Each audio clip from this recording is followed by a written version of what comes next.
Hey everyone, What If Fan here, bringing you another exciting part of What If Transmigrated as a Kanto gym leader. You can find the fanfic title and the original author's name on my Patreon page. Make sure to check it out and show them some love. If you enjoy the video, don't forget to like, subscribe, and ring that notification bell so you never miss an upload. Quick update. What If Ichigo awoke his true powers will be finished soon, since we've nearly at the end of the story. So now, I need your help picking the next project for the channel. I'm currently deciding between these three fanfics. What if Gacha system in Modern Family World? What if Transmigrated in Bleach World? What if Transmigrated in One Piece and becoming a Marine? Please vote in the poll and let me know which story you'd like to see next. I'll take the top pick and start working on that series next.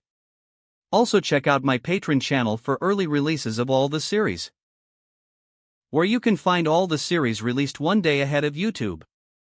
Alright, let's jump into it. Chapter 131, What a Thrill! Dylan looked at Erica with a puzzled expression.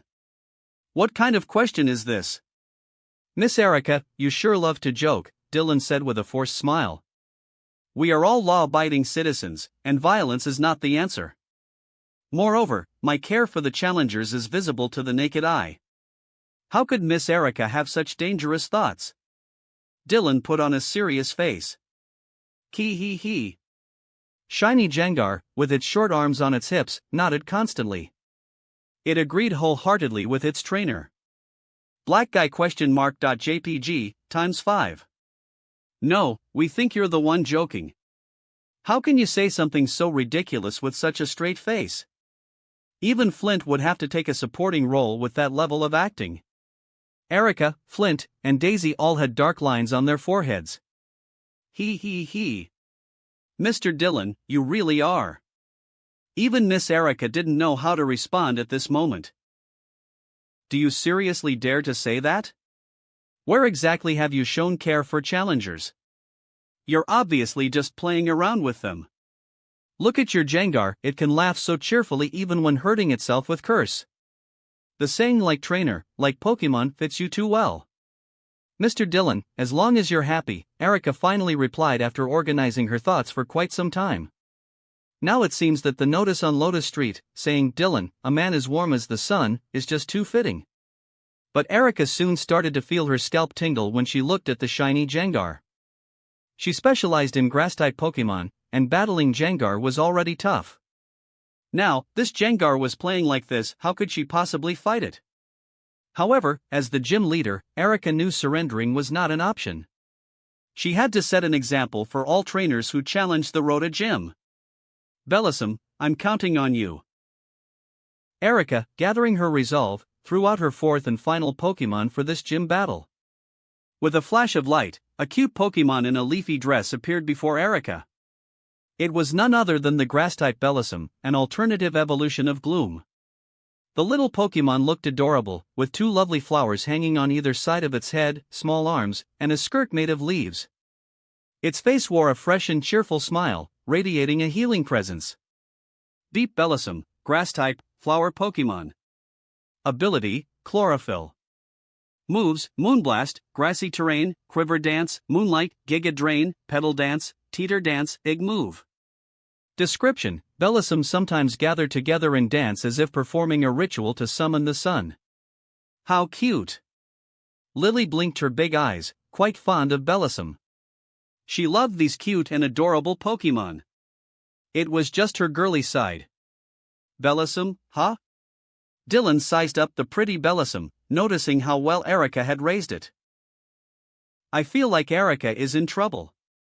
It's only natural after all, her opponent is Dylan, the master of that vicious ghost. Flint was a bit worried. As a fellow girl, she hoped Erica could win, but Daisy just shrugged. Dylan not only had sharp battle instincts, but his Pokemon were incredibly strong, and his tactics were borderline insane. Erica, for whom type advantage wasn't in her favor, would have a hard time winning. On the battlefield. Bellissum, Teeter Dance. Erica's expression was serious. Even though she knew the odds were slim, she had to give it her all.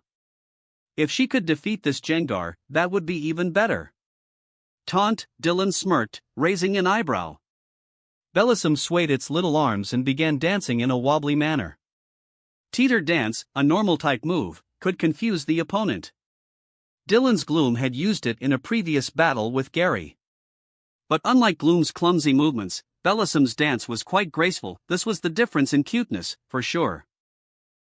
Before Bellosum could dance for even a second, Jengar let out a mischievous kee-hee-hee and began taunting it, mockingly imitating Bellosum's movements with its tiny arms.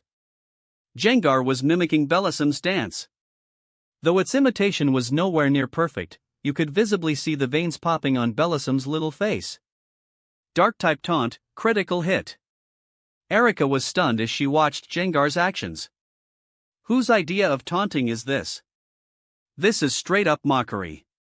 Dylan, however, was quite pleased with his gray, chubby ghost. This Jengar really had a gift. He'd decided he was going to use Jengar more often. He loved it. Hee. Shiny Jengar's eyes glowed eerily as it continued to mock Bellosum with exaggerated motions, all while emitting an infuriatingly playful laugh. Bellow! Bellosum was furious now. How dare this cursed fiend insult me so? With a twist of its arms, a flurry of pink petals shot out. It was Petal Dance, a grass-type move. Jengar's taunt had worked perfectly, triggering Bellosum to launch its attack. It's mad, it's really mad. Jengar's laughter grew louder as it floated around, dodging Bellosum's petal barrage. Despite its exhaustion, Bellosum refused to stop the assault. However, Petal Dance, despite its power, has a side effect. After several missed attacks, Bellosum was panting heavily, its head swimming and its steps unsteady like a drunkard. It was confused. Erika sighed, rubbing her forehead. There was nothing more she could do. Hypnosis, Dylan chuckled, knowing the battle was now decided. This Jengar was a genius. Jengar floated over to the confused Bellosum, and confusion didn't prevent status effects. Under the spell of hypnosis, Bellosum fell into a deep sleep. From there, it was simple Dream Eater plus Dream Eater. After 2 rounds, Bellosum was still hanging on, so Jengar finished it off with a Shadow Ball. Bellosum was completely knocked out. Bellosum is unable to battle. Since all 4 of Miss Erika's Pokemon have been defeated, the winner of this match is Gym Leader Dylan. Violet announced the result. Erika had lost. Erika gazed at her fainted Bellosum and let out a small sigh of disappointment. She had expected that she might not win against Gym Leader Dylan. However, Erika didn't anticipate that even with Dylan holding back, she could only defeat one of his Pokemon. That Jengar was just too powerful. Clearly, she still had room for improvement. Recalling Bellosum, Erika looked over at Dylan and his Jengar on the other side. At that moment, Dylan was already walking toward her. That was a great battle, Miss Erika, Dylan said, smiling as he extended his hand to her. Sorry, I'm afraid my performance was quite poor. Erika glanced at the shiny Jengar standing obediently behind Dylan, then reluctantly shook Dylan's hand. Not at all. While the outcome might not have been what you hoped for, through this battle, I can confirm that Miss Erika is indeed an excellent trainer. Dylan shook his head and, after withdrawing his hand, took a beautifully decorated box out of his pocket. In this 4v4 battle, Erika suffered a significant defeat, managing to take down only the Ceruledge before being overwhelmed by Jengar. Yet, Dylan knew well that Erika had done quite well. Both Ceruledge and the shiny Jengar had type advantages over Erika's team. Please accept this Ghost Rota badge, Miss Erika, Dylan said, opening the ornate box and presenting it to her with a smile. This. Erika hesitated. Although she had joked in the chat group about wanting a Rota badge as a souvenir, the decisive loss made her feel a bit embarrassed to accept it. There's no need to feel conflicted. This badge isn't given because of your status, but because I'm convinced from the battle that you truly deserve it, Miss Erika. Dylan saw through Erika's concerns and spoke gently, adding a hint of humor. As a fellow gym leader, Erika knew the criteria for awarding badges. Or are you saying that you look down on my badge? He teased.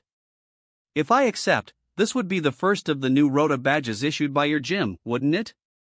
Erika asked, eyeing the Ghost Rota badge in the box with interest. The badge was a deep blue, representing the ghost type, and it featured a small ghost figure made of gemstones on the original Rota badge design. With her keen eye, Erika could tell that even without considering its significance, the badge itself was quite valuable. That's right, which makes it even more special, Dylan confirmed. The idea of having the first new Rota badge was tempting, and Erika couldn't resist any longer. Then, I'll gladly accept, she said. Taking the Ghost Rota badge in hand, Erika felt its smooth, jade-like texture, and her previous disappointment melted away. Wow, I'm so jealous. I want one of Dylan's badges too, it's gorgeous. Daisy and the others walked over, and Lily leaned in to admire the badge in Erika's hand, her eyes practically sparkling as she glanced at Dylan with a clear hint in her expression. Miss Lily, you can always come and challenge the gym, Dylan said with a smile, pretending not to notice her gaze. There's no way I'd manage that. Lily replied in a dejected tone. Challenge the Rota gym? That would be asking for trouble. It seemed she would have to wait for Misty to come back and challenge on her behalf. Surely, getting a badge for her sister wouldn't be too much, right? Hopefully, by then, the Rota gym would have a water-type Rota badge because Lily preferred that type. With Dylan's difficulty level, this badge will surely become one of the rarest, Flint laughed. He had no doubt that in the future, the most challenging badge to earn in the Kanto region would no longer be the Earth badge or the Volcano badge, but the Rota badge. Daisy and the others nodded in agreement, while Erika lightly rubbed the Ghost Rota badge in her hand, already cherishing it. After Erika's challenge concluded, Dylan gave the group a tour around the Rota gym. When they saw the extravagant backyard, they couldn't help but marvel at Dylan's wealth. Eventually, they returned to the guest lounge to rest. As they chatted, Erika carefully put the Ghost Rota badge back in its beautiful box and began snapping photos. Gym Leader Chat Group. Celadon Gym Erika, my one-day tour at the Rota gym was perfect. Plus, I had the chance to battle with Gym Leader Dylan, learned a lot, and earned his recognition, even receiving a badge. Tada, it's a ghost type. Happy.jpg. Celadon Gym Erika at everyone, group photo, Ghost Rota badge picture. With rapid speed, Erika posted the message along with a picture of herself, Dylan, Lily, Celine, and other Rota gym staff. Not quite satisfied, Erika also uploaded the photos to her personal social media account. Erika is so sneaky, Violet and the others who were tagged rolled their eyes in unison. Erika. As the Celadon gym leader, Erika had a lot of followers, and comments quickly flooded in. No way. Did Erika actually manage to get a Rota badge? Did you really beat Dylan? Suspicious.jpg. Hard to believe. More likely, Dylan was just going easy on her. Sourlemon.jpg. Wow. Erika is amazing. That little ghost badge is so pretty. I want one, but the Rota gym is way too hard. Crying.jpg. See? I told you. Grass types are the way to go against Rota gym. Didn't Erika win using grass types? Are you even thinking? How can grass types beat the Rota gym? There must be some under-the-table deal. Reading through the comments, Erika couldn't help but grin. It felt amazing to have a Rota badge to show off. What a thrill! Chapter 132, almost complete. The first trainer to earn the new Rota badge has been announced, and to everyone's surprise, it's Erika, the gym leader of Celadon City. Many challengers found this unexpected. There isn't much reference value here. Although Cerulean Gym in Kanto is often considered a free win these days, Erika's Celadon Gym has maintained a good reputation. Except for a few complaints due to her sleepiness causing her to be unresponsive to challengers, Erika has always displayed professional ethics and considerable strength. It's not surprising that Erika earned the Rota badge, but most challengers understand that trying to emulate Erika's grass-type strategy at Rota Gym could be a disaster, especially if they face a poison-type team.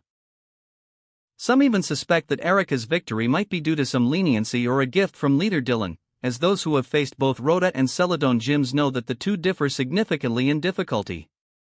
Erika, however, pays no mind to the rumors, she's in a great mood. Yes, she has already decided, when she gets back, she will order a bracelet and use the Rota badge as a decoration. Perfect. After some casual chat, Erika, with an open mind, sought advice from Dylan, asking if there were any areas where she could improve. Hearing this, the other four, Flint, Daisy, and the others, also looked curiously at Dylan. Actually, there isn't much wrong with Erika's performance, Dylan began after a moment of thought. But if I had to give advice, I could offer 2 suggestions for her team. Dylan noted that Erika's command skills and battle intuition were impressive. There wasn't much Dylan could teach her in this regard since everyone has their own style. Although Erika is a talented trainer compared to most, she couldn't be compared to prodigies like Red and Blue. Please, Mr. Dylan, guide me, Erika said, her fair face turning serious. She truly wanted to improve, or she wouldn't have traveled all the way to Rota Street to spar with Dylan. As a champion-level trainer, Dylan was naturally qualified to provide guidance. Erika, your main Pokemon mostly have the chlorophyll ability, right? Yes. Erika was slightly taken aback but then nodded. That was true. Her core team, consisting of Pokemon like Vileplume, Jumpluff, Bellossom, and Victreebel, all possessed the chlorophyll ability. If that's the case, then sunny day is actually the most suitable weather for your team, Erika, Dylan said. Chlorophyll only activates in sunny day, doubling the Pokemon's speed and significantly boosting their combat capabilities. But setting up sunny day requires the right timing, and the opponent can take advantage to power up or attack, Flint interjected. Trainers know that weather can greatly enhance certain abilities or types, but setting up weather takes time. For instance, you set up sunny day, and the opponent could use the opportunity to perform Swords Dance, Nasty Plot, or even launch a fierce attack.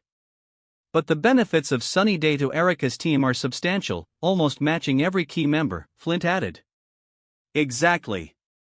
Most of my main Pokemon have learned sunny day, but, Erika nodded. She was aware of this, but using sunny day in battle indeed required careful timing. Then why not train a Pokemon with a weather-inducing ability? Dylan suggested with a smile. A weather setter? Erika was intrigued, starting to grasp his meaning.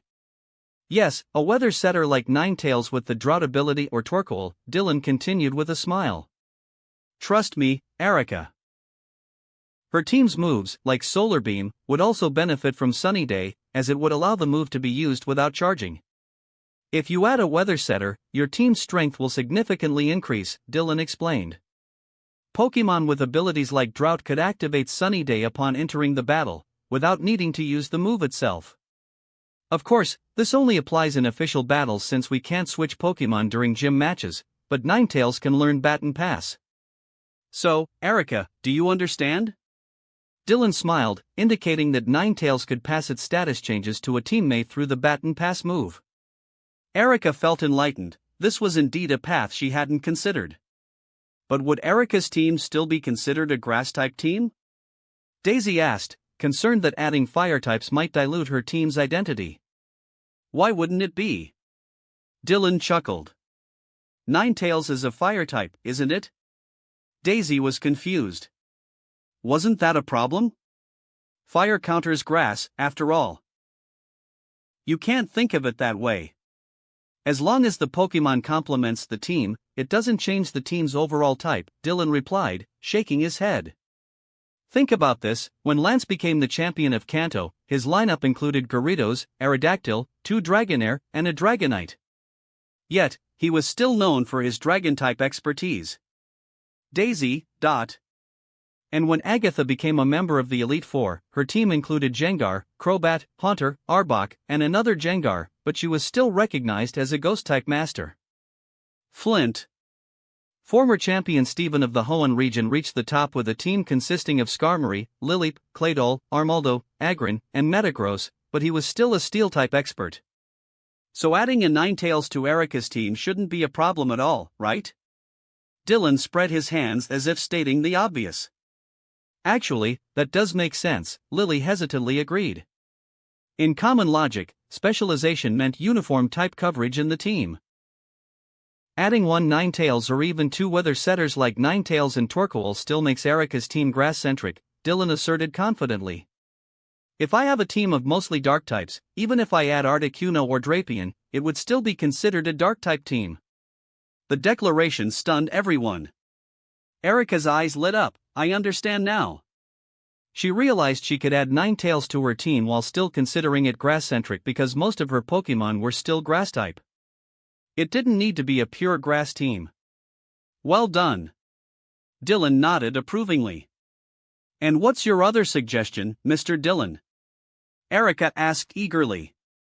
She had already decided to catch a Vulpix with Drought.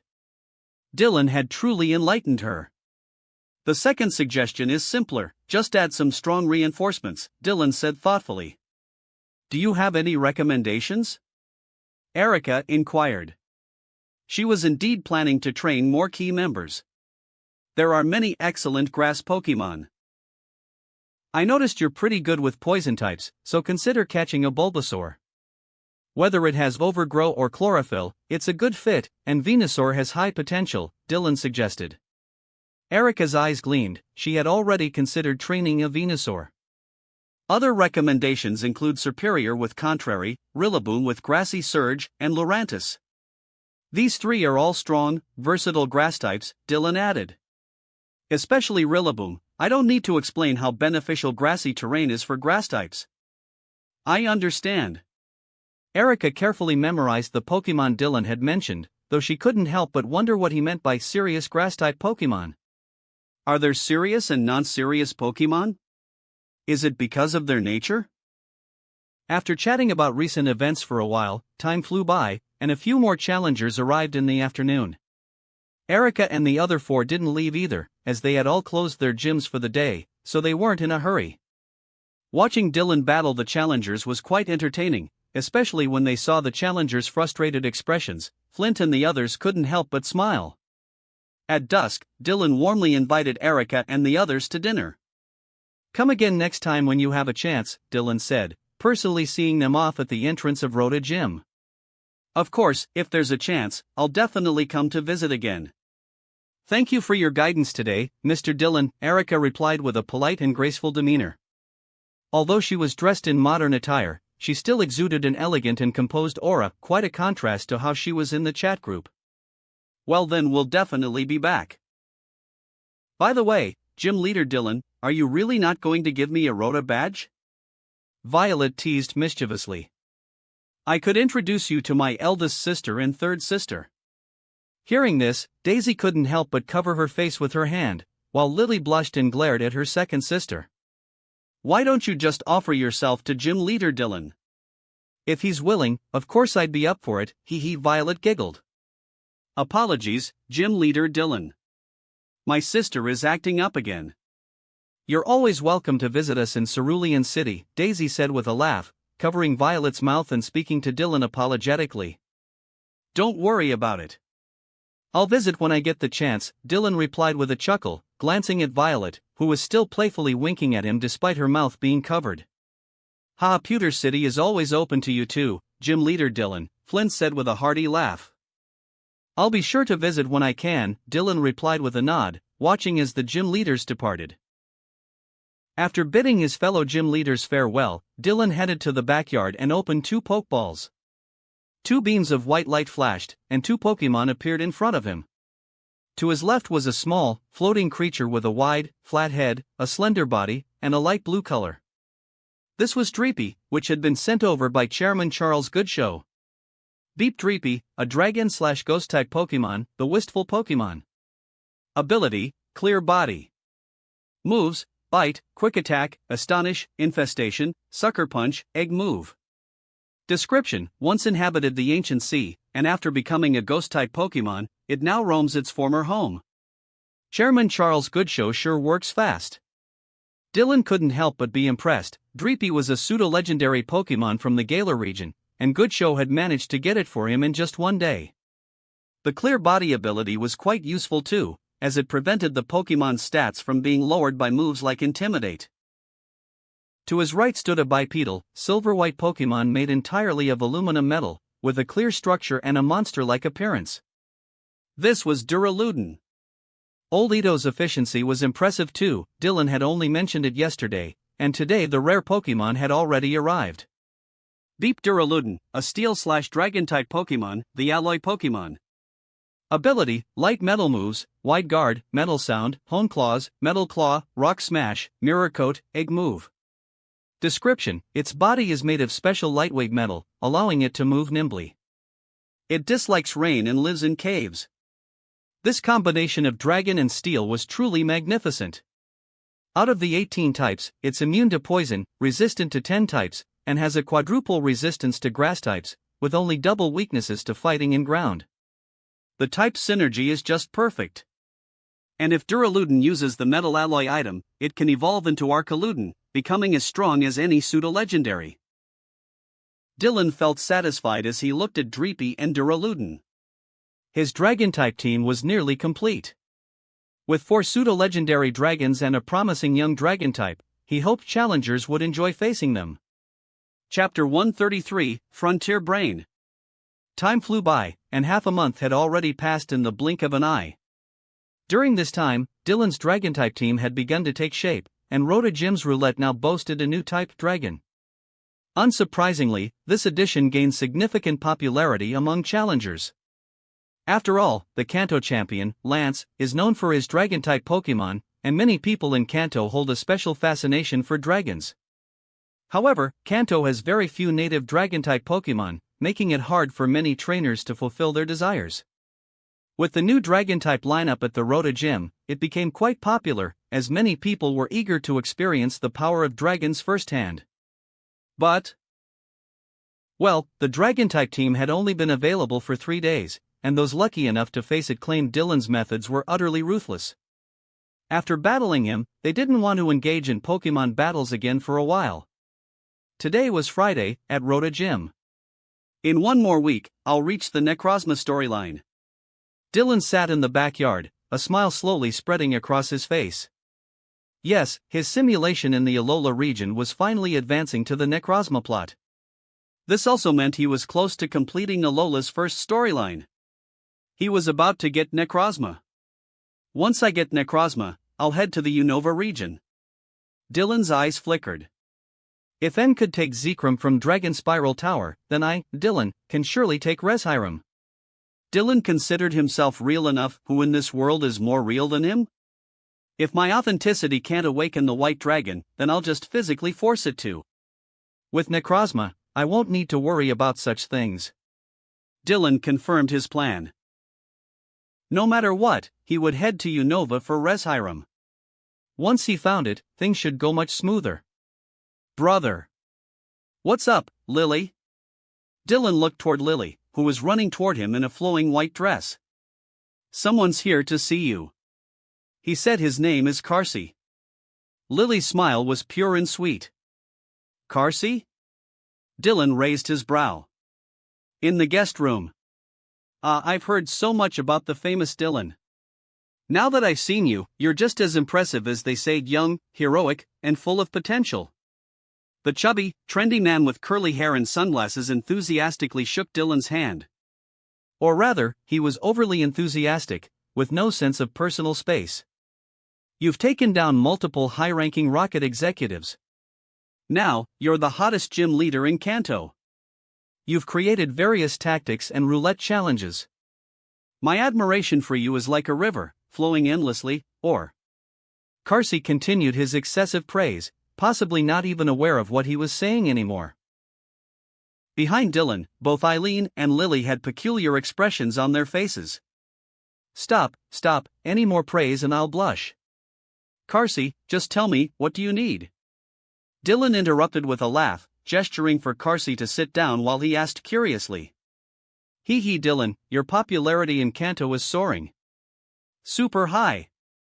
Carsey grinned, lowering his sunglasses slightly to give Dylan a thumbs up.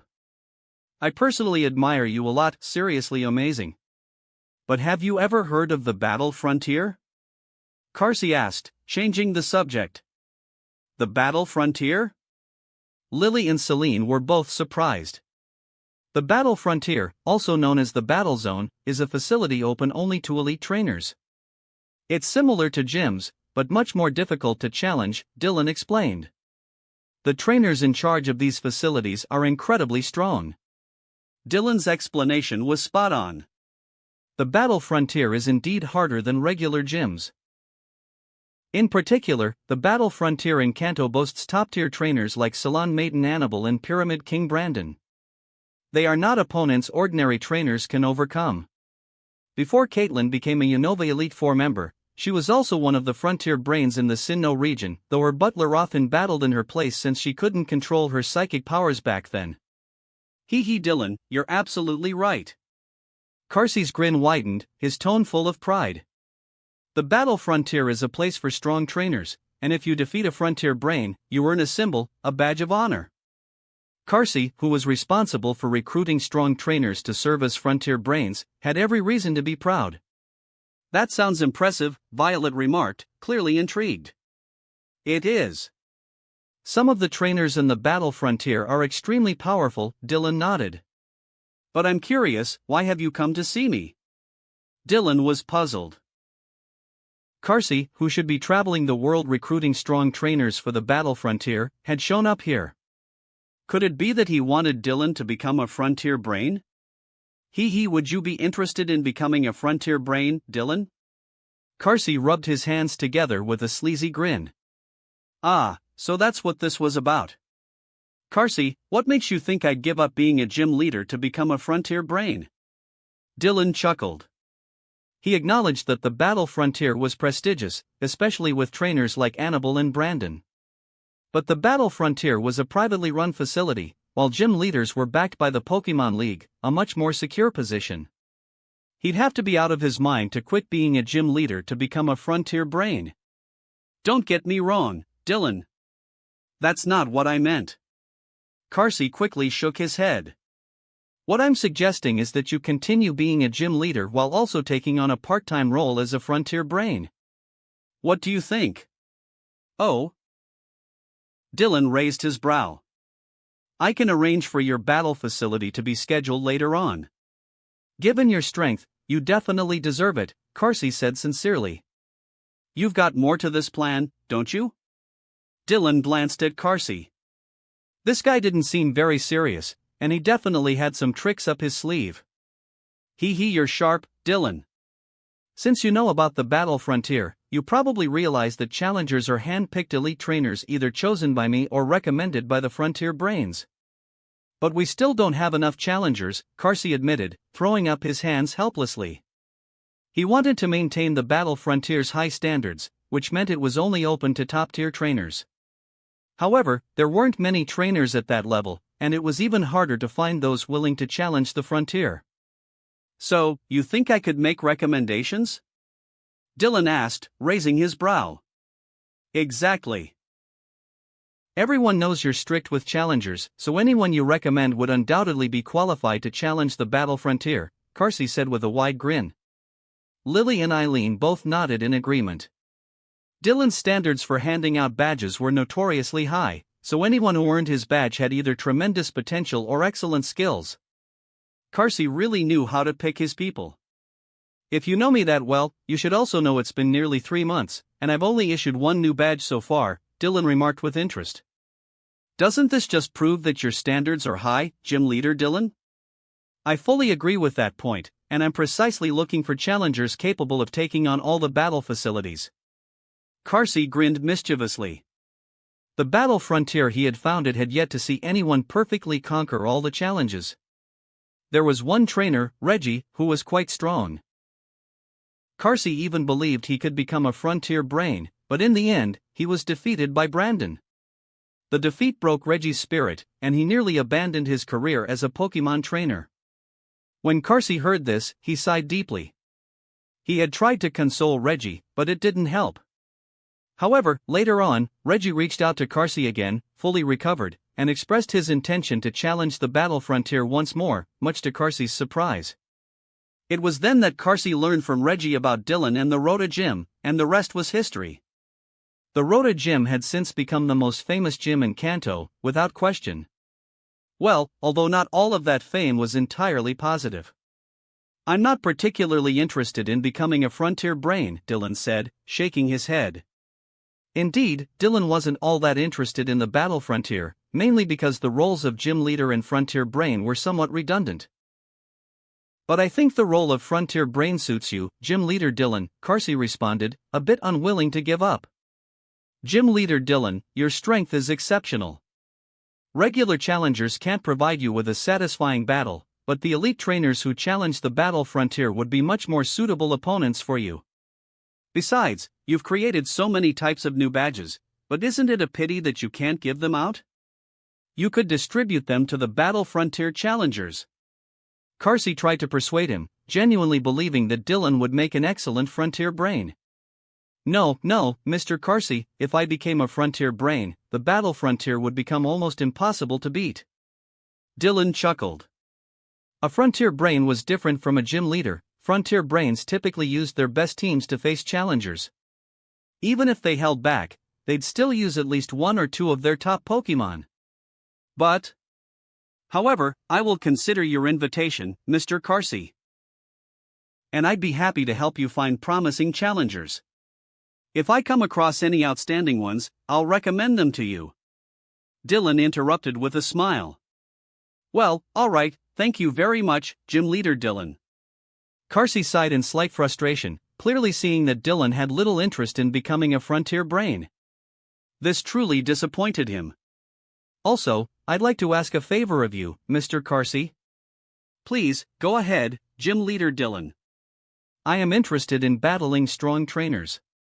Recently, I've put together a pretty solid team, but I haven't found a suitable opponent to test its full strength against.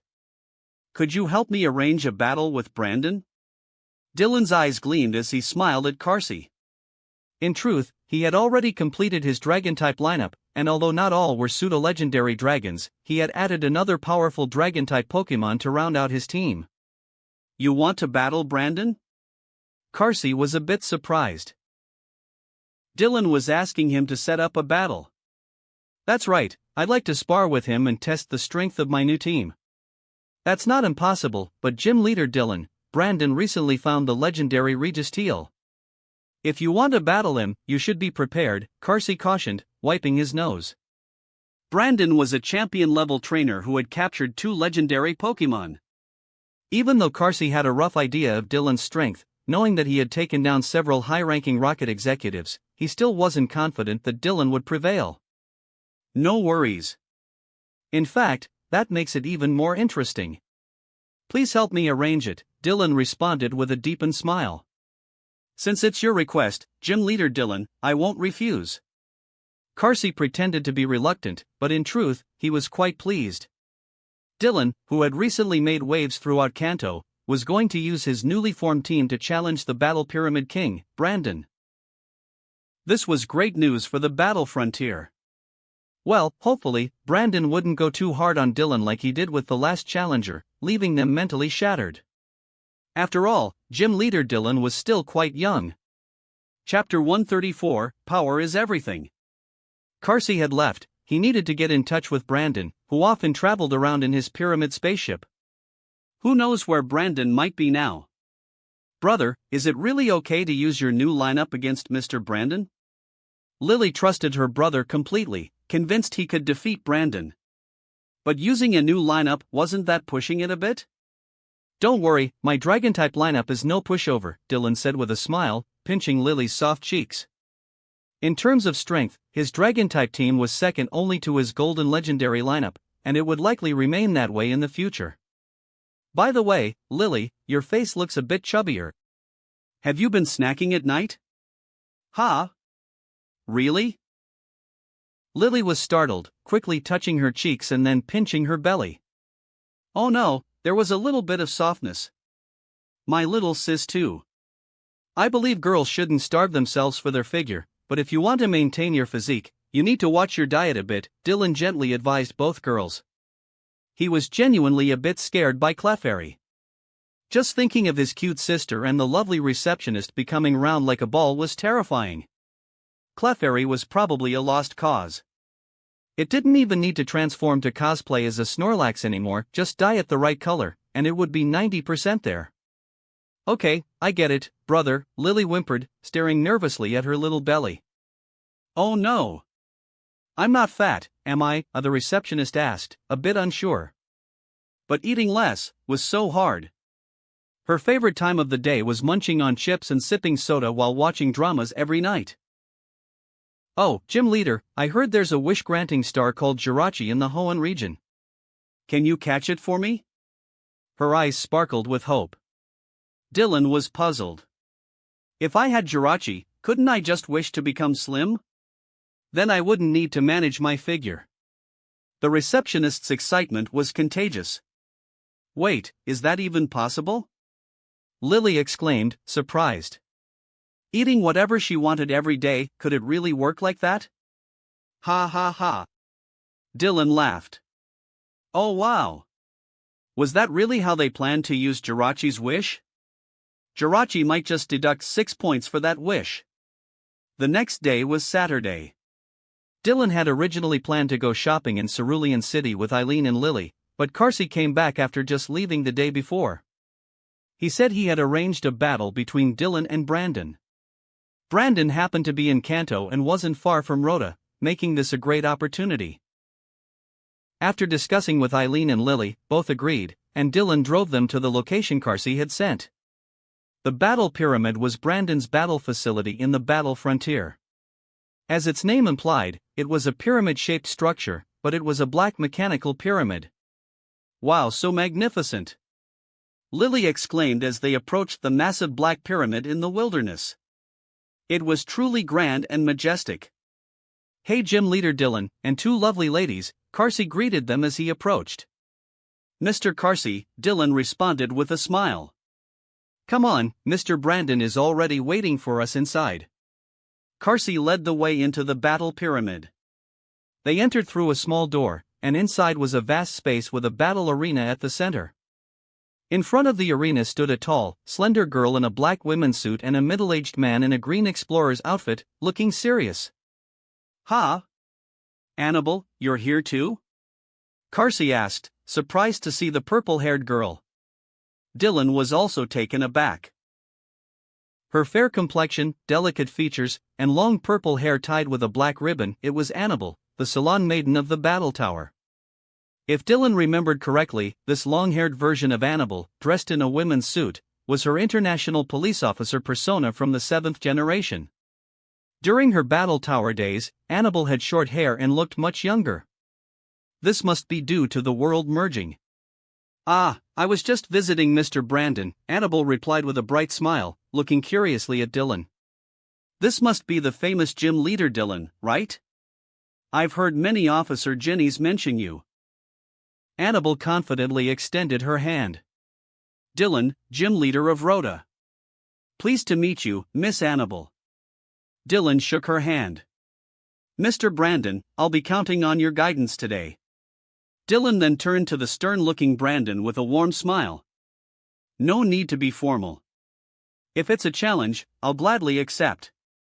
Brandon's stoic face softened into a faint smile as he looked appreciatively at the polite young gym leader. Although Brandon was technically a trainer from Hoenn, he was a kind-hearted person, always willing to mentor younger trainers. Well, except for incidents like the one with Reggie, where his battle had crushed the challenger's spirit. But that was unavoidable. Reggie's willpower just wasn't strong enough, and he fell into self-doubt. Brandon had heard from Carsey about Dylan's achievements, and his opinion of the brave young man who fought against evil organizations was quite high. Brandon even considered going easy today. Since the Reggie incident, he had been more lenient with challengers to avoid another situation like that. He was supposed to be mentoring young trainers. But after battling him, Reggie gave up being a trainer entirely. That was bad for Brandon's reputation.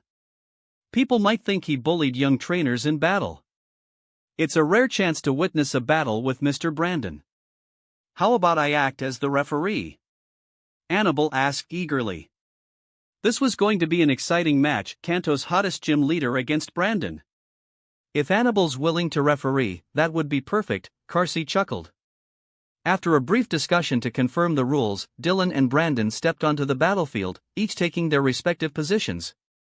Now, the battle between gym leader Dylan and Mr. Brandon will begin. Annabelle raised her arm to announce the rules, then slowly stepped off the battlefield. Good luck, big brother. Do your best, Dylan. Mo. From the spectator stands, Lily and Eileen cheered for Dylan, joined by Nebby with its melodic calls. Dylan waved to Eileen and Lily, then turned his attention to Brandon. The Pyramid King, Brandon, the man who had captured the three legendary titans, Regirok, Registeel, and Regice. Dylan, come at me with everything you've got. I'll be watching closely. Brandon, with his arms crossed, was calm and steady, his deep voice full of authority. Rest assured, Mr. Brandon, that's exactly my plan. Dylan gracefully adjusted the collar of his black shirt before taking out a pokeball. By the way, Brandon, have you ever experienced the power of dragons? ? Brandon raised an eyebrow. Dragons? So, Dylan is a dragon-type trainer? Truth be told, Brandon hadn't really learned much about Dylan. He was always busy with archaeology and exploring, searching for Regice, who had time to focus on anything else. He had only heard from Carsey that Dylan was an outstanding gym leader and had even captured several high-ranking members of the evil organization Team Rocket. So far, Dylan had apprehended 5 of them. 3 in Celadon City, 2 in Saffron City. What an impressive junior! Dragons are sacred beings. Though they are difficult to train, once fully raised, their fangs and claws can tear any opponent apart. Their power is unparalleled. Dylan tilted his head slightly, his lips curling into a wild smile, showing his white teeth. This was a line from a certain senior who wished to remain anonymous. Dylan was borrowing it, and he figured they wouldn't mind. Oh? Brandon grew intrigued. Bold words, but Brandon wasn't a young man anymore. In his eyes, arrogance in youth was natural, it was their privilege. If the young aren't bold now, when will they be? What piqued Brandon's interest was how strong Dylan's dragon-type Pokemon really were. Brandon was familiar with Hoenn's dragon-type Elite Four member, Drake. Unfortunately, even Drake wasn't his match. Well then, Brandon, I'll let you fully experience my dragons.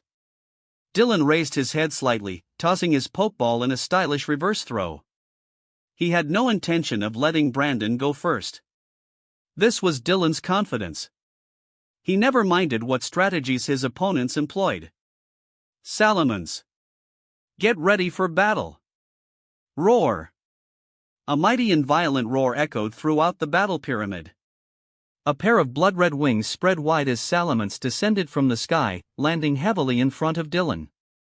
Its fierce dragon eyes glared menacingly at Brandon. A pseudo-legendary Salamence. Oh, opening with Salamence? Carsey lowered his sunglasses slightly, looking in astonishment at the intimidating Salamence. Was he falling behind the times? No matter whose hands it was in, Salamence was always a powerful Pokemon. Even if it wasn't the ace, it could absolutely be a mainstay. But to use it as the lead? Seeing Carsey's surprise, Annabelle tilted her head. Should she say, actually, my brother has 4 pseudo-legendary dragon-type Pokemon? That Salamence is incredibly strong. Annabelle's eyes sparkled. Dylan actually had a Salamence? Deep Salamence, dragon/flying type, dragon Pokemon. Ability, Intimidate. Moves, Dragon Rush, Draco Meteor, Outrage, Double Edge, Dragon Dance, Hurricane, Earthquake, Hydro Pump, Flamethrower. Description: once enraged, it will go on a rampage, flying through the sky and burning mountains and fields to ash. Indeed, it was incredibly powerful.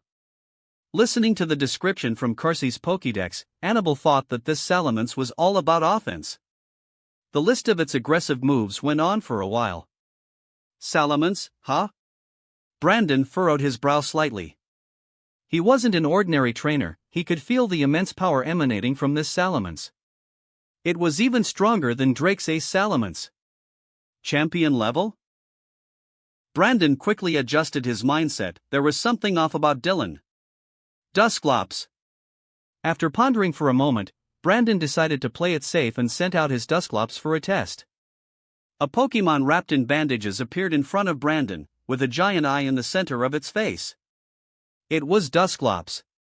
Beep Dusclops, Ghost-type, Beacon Pokemon. Ability, Pressure. Moves, Future Sight, Shadow Ball, Curse, Will-O-Wisp, Confuse Ray, Imprison, Hex, Trick Room, Ice Punch. Description: its body is hollow. Legend has it that anything that goes inside is sucked into a void and never returns. 1 offense, 1 defense? Dusclops is known for its excellent defense, Annabelle observed with interest as she watched the standoff between Salamence and Dusclops. Haha, Brandon's Dusclops looks quite impressive too, but it's a pity that Dylan didn't go with a dark-type lineup this time, Carsey laughed. But I didn't expect Dylan to actually use a dragon-type team to face Brandon. Under his sunglasses, Carsey's eyes carried a hint of curiosity. Dragon-type Pokemon had only recently been added to Rota Gym's roster. Carsey didn't believe Dylan was unaware of Brandon's strength. Could Dylan really be that confident? After all, Brandon had captured 2 legendary Pokemon and was a champion-level trainer. Dragons are the most unique among all the types my brother is skilled with. Annabelle looked at Salamence, whose aura was overwhelmingly violent, and spoke softly. My brother loves using status-changing moves to face challengers, but dragons are the exception. For dragons, my brother's only goal is offense. According to her brother, this is what dragons should embody. Power is everything. Chapter 135, Dylan Hates. As the junior, I'll let senior Brandon attack first. Dylan stood tall, gracefully gesturing for Brandon to make the first move. Ha! Wait, isn't that what I was going to say? Brandon was momentarily stunned. He had been thinking, as the senior, I should let the junior attack first, but... Roar! Salamance's dragon roar erupted, creating a powerful sonic wave. Intimidate! The invisible pressure spread, and Dusknoir's body emitted a faint white light as its physical attack was reduced by 1 stage. Dusknoir, use mean look. Brandon's expression was somewhat strange as he gave the first command, feeling like something was off. Wait, Dylan was the one who challenged him. Dylan was supposed to be the challenger, but now with that remark, why did it feel like Brandon had become the challenger? Must be an illusion. Dusknoir's large single eye gleamed with a sinister light, using the very same mean look move Dylan often liked, which locked the opponent's Pokemon in battle, preventing it from being recalled. Dragon Rush. Dylan's smile remained unchanged. Roar. Salamence flapped its crimson wings, soaring high into the sky as pure dragon energy rapidly condensed around it, transforming in an instant into a ferocious dragon. The overwhelming killing intent surged from its form. Dragon-type move, Dragon Rush. The roar of the evil dragon echoed as it swooped down with terrifying force.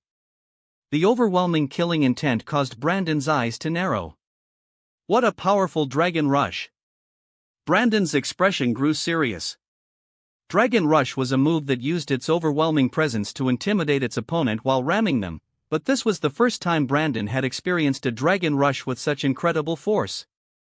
This was on a completely different level from the Salamence used by Reggie. Dusknoir. As the dragon descended, Dusknoir's single eye gleamed with black light, and Salamance's shadow was covered by a layer of gray. Mean look was completed, but this also meant Dusknoir had no time to evade or defend against the Dragon Rush. Boom! The evil dragon crashed into Dusknoir with immense force. Dusknoir felt a terrifying power strike it, its body racked with pain as it was slammed to the ground by Salamence, kicking up a dense cloud of dust. The entire battlefield trembled. Such a powerful Dragon Rush. Annabelle was in shock.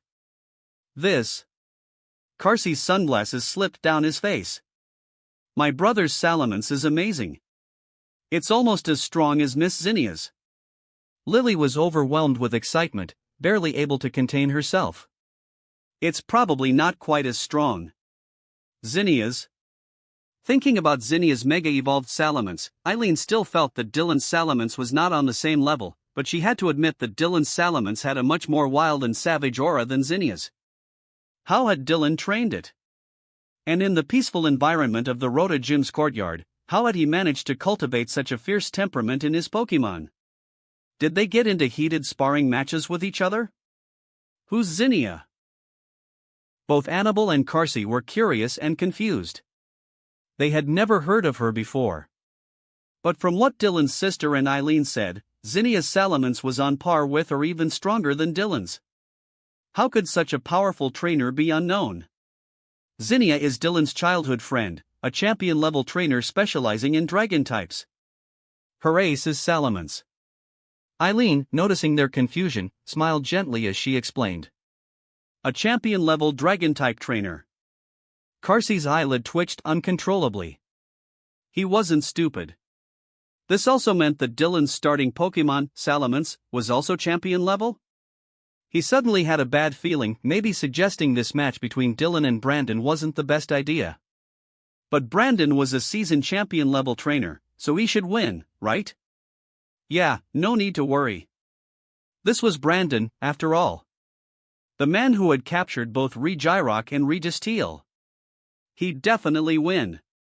Back on the battlefield. Salamence. Through the dust, a pair of blood-red wings emerged as Salamence slowly took to the sky again. Dusknoir, don't let it escape so easily. Use Will-O-Wisp. Brandon's expression was solemn as he issued the order.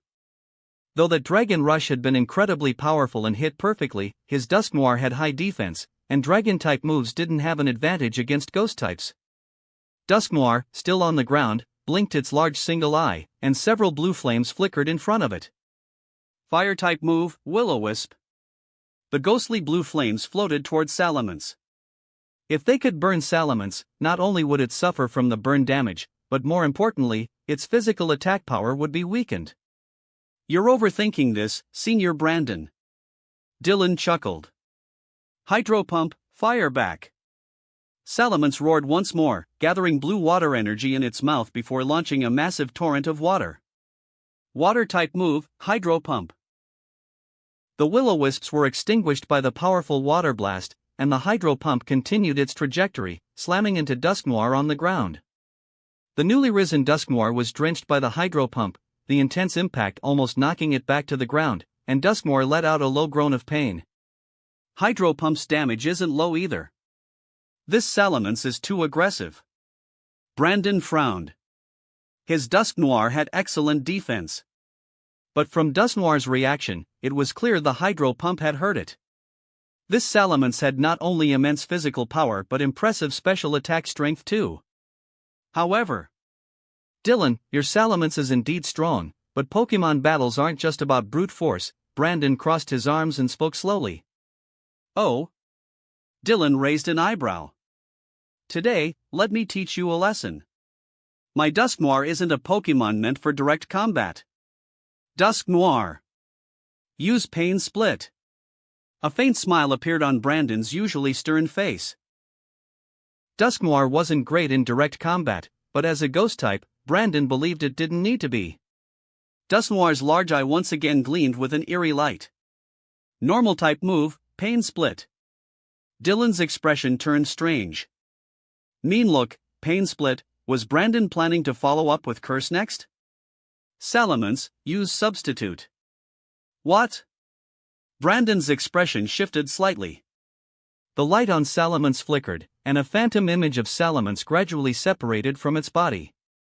The phantom solidified in place, flapping its wings, while the real Salamence disappeared behind its substitute.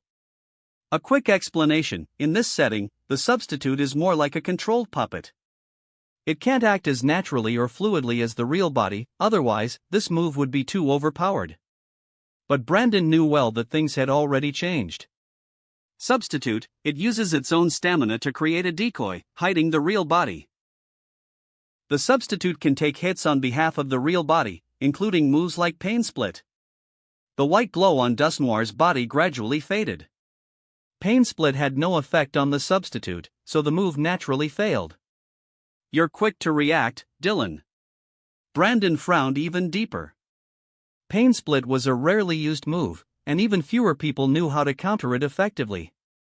But Dylan reacted so swiftly, immediately using Substitute to avoid Pain Split. As it happens, I'm quite familiar with how Pain Split works, Dylan replied with a shy smile. Isn't that a coincidence? Eileen said, smiling brightly. Lily. Dylan, your knowledge of Pokemon moves is impressive. Annabelle couldn't help but exclaim. No, it's simply because Dylan is an expert in ghost types, and he uses pain split all the time. So, of course, Dylan knew exactly how to counter such an annoying move. Carsey was mentally ranting, Mr. Brandon, you're up against a true ghost type specialist here. Are you planning to switch Pokemon? At that moment, Brandon was contemplating whether to switch out Dusknoir. Will-O-Wisp had been neutralized by Salamence Hydro Pump, and Pain Split was countered by Substitute. The situation was tough. Well then, if you're not going to attack, I will. Seeing that Brandon had no intention to attack, Dylan didn't hesitate any longer. Salamence, crunch! Dylan decisively ordered. In truth, sending Salamence to close in on Dusknoir wasn't the best option, as Dusknoir could use Will-O-Wisp. From a distance, Hydro Pump could easily extinguish the flames. However, fighting up close risked getting burned by Will-O-Wisp. Still, Salamence's special attack wasn't low, and Dylan's Salamence was versatile in both physical and special attacks. And Crunch, being super effective against Dusknoir, could defeat it quickly. Curse! But Brandon didn't choose Will-O-Wisp, instead opting for Curse. He needed to weaken this Salamence, its power was overwhelming. Brandon was well aware of this. As expected, it was Curse. Dylan raised an eyebrow, but he wasn't surprised. There wasn't much he could do to counter it. Curse couldn't be blocked by Protect, and even Substitute couldn't shield against it. But it didn't matter, he just needed to take down Dusknoir. The real Salamence emerged, its wings beating as it rapidly closed in on Dusknoir. In front of Dusknoir, a decayed, ancient nail materialized, slowly driving itself into its body. Salamence reached Dusknoir, its massive jaws revealing dark fangs, viciously clamping down on Dusknoir's head. Crunch! The move struck directly, and Dusknoir writhed in pain. The super-effective crunch hurt terribly, and the nail of Curse was slowly being driven deeper into Dusknoir's body, intensifying the agony. Once the nail was fully embedded, Dusknoir's body went limp, and it lost the ability to battle. A gray mist seeped into Salamence, causing a dull light to flare up on its body. The first wave of Curse's effects had begun. Salamence growled in pain. The Curse's damage was far stronger than poison or similar effects. Dusknoir is unable to battle. Salamence is the winner. Annabelle announced the result of the battle. Oh wow, Salamence is cursed now. Dylan will have to recall it, Carsey teased. Yes, it's a shame about the substitute, Lily said with a bit of regret. After watching the battle for so long, she had become quite knowledgeable about these matches. Once a Pokemon is recalled, the substitute disappears as well. There's no choice. Otherwise, Salamence won't last long, Eileen shook her head. How annoying. Seeing Salamence in pain, Dylan couldn't help but feel a bit of disgust towards Brandon's battle style. Originally, Salamence with its substitute still had excellent combat ability. But now that it was cursed, he had to recall Salamence. Otherwise, the curse's effects were too severe. And even though Dusknoir hadn't actually landed any direct hits on Salamence, Salamence had still lost a considerable amount of stamina. To avoid Pain Split, Dylan had to make Salamence use Substitute, which consumed stamina. Add to that the first wave of curse damage. In truth, Salamence had lost a lot of stamina. This was the strange nature of Ghost-type Pokemon. Ghost types are really tricky. Under normal circumstances, Salamence could have easily overpowered Dusknoir. So Dylan really wanted to say, can't we just have a proper fight with my Salamence? I hate when people use ghost types. These kinds of trainers really lack the spirit of true battling. Chapter 136, The Detestable Fatty. What a powerful Salamence, Dylan. You've trained it exceptionally well. Brandon praised openly. Without a doubt, this was the strongest Salamence he had ever seen. As a pseudo-legendary Pokemon, Salamence's bloodline advantage was already immense. Once fully trained, its power far surpassed that of many ordinary Pokemon. However, for most lucky trainers who obtain a Bagon, evolving it into a Salamence is no easy feat. The title of late bloomer Pokemon is not without merit. Even after its evolution into Salamence, very few trainers can bring out its full potential and strength. Dylan's Salamence was unquestionably trained to near perfection, even stronger than Drake's Salamence. Brandon had never heard of such a powerful Salamence before today and hadn't expected that Dylan had secretly raised one. "Thank you for your kind words, Senior," Dylan replied with a smile, then recalled his Salamence into its Pokeball. With Salamence cursed, it couldn't continue to battle without a huge risk. Since this wasn't a gym battle, Dylan had the freedom to switch Pokemon. "Well then, Dylan, my second Pokemon is this one." After a moment of thought, Brandon decisively threw out his second Pokeball. Solrock. In a flash of white light, a strange-looking Pokemon appeared, hovering before Brandon. Its body was orange, with 8 yellow rock spikes extending from its sides. Its front and back were adorned with patterns made of small yellow stones, and its large, crescent-shaped eyes gleamed.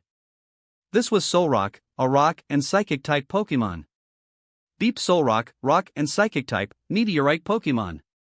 Ability, Levitate.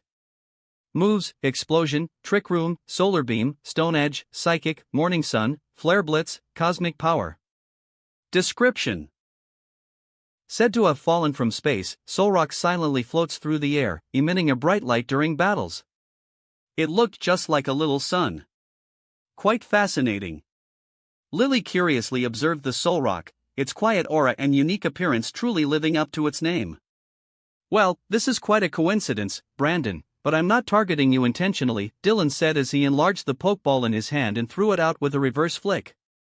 "Dragapult, get ready for battle." As the Pokeball opened midair, a spectral dragon, part ghost and part tangible, descended and quietly faced Solrock.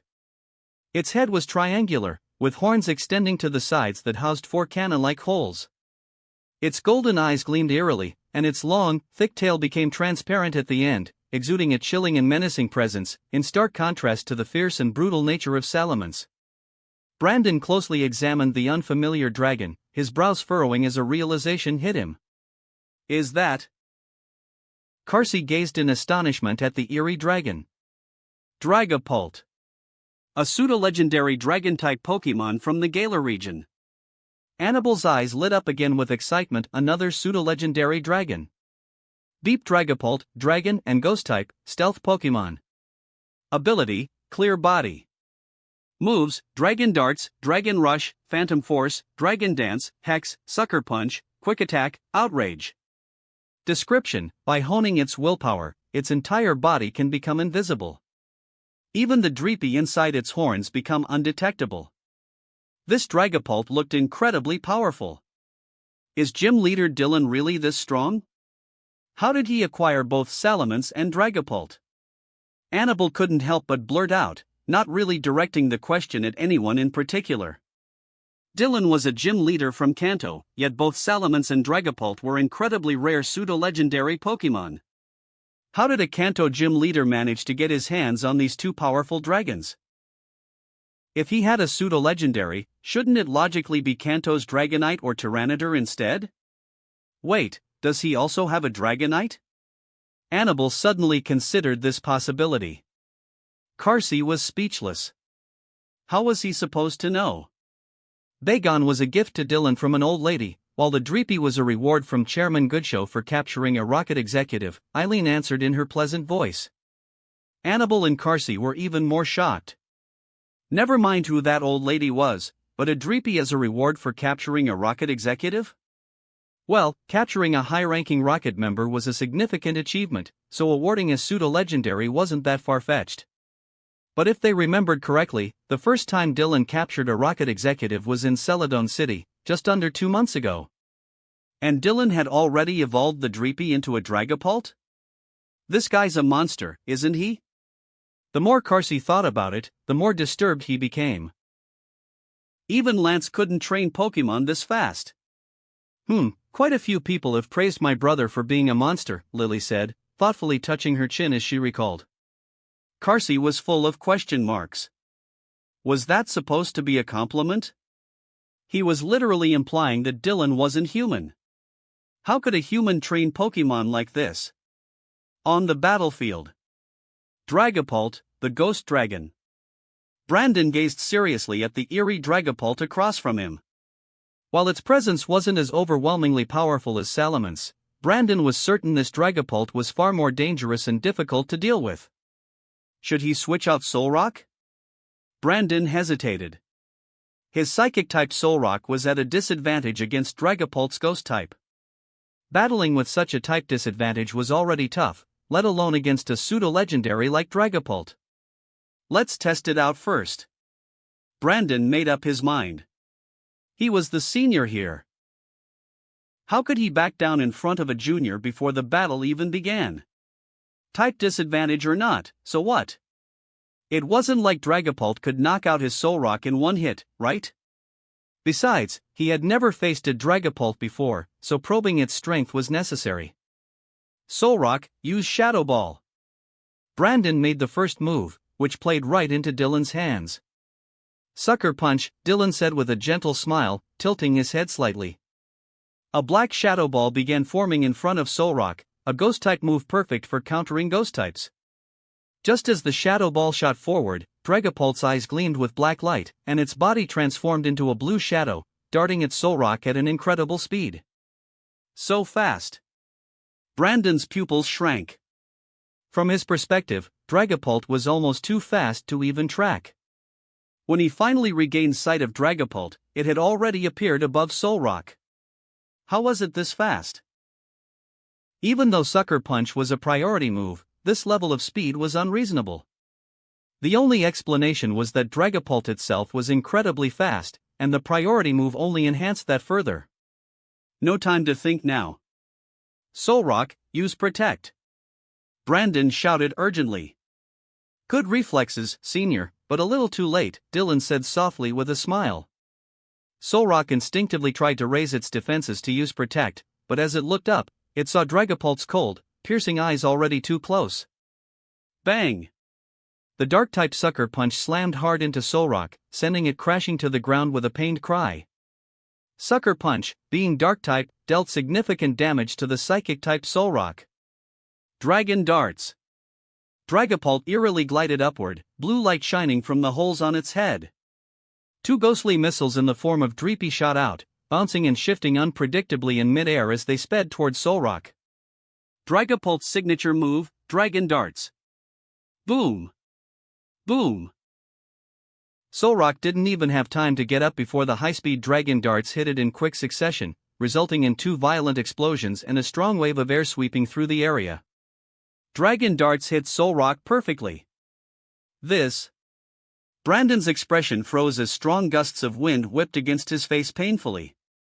However, he had long been accustomed to such conditions from years of adventurous archaeological work. What mattered more to him was the current situation. How could this be? Why is it so powerful?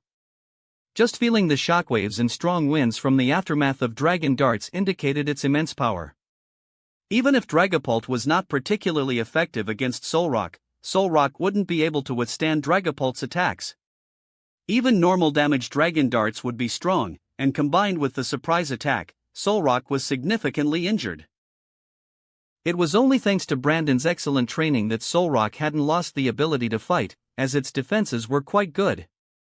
Dust filled the air, completely obscuring Solrock on the ground, making it impossible to see clearly. However, Dylan didn't need to see, he just had to finish off the weakened opponent. Dragon Rush. Dragapult let out a roaring cry, stretching out its limbs and body as pure dragon-type energy continuously gathered, instantly transforming into a massive dark dragon. The dark dragon silently roared in madness and then lunged down with terrifying killing intent. Dragon-type Dragon Rush. Solrock, hold your ground. Brandon immediately ordered.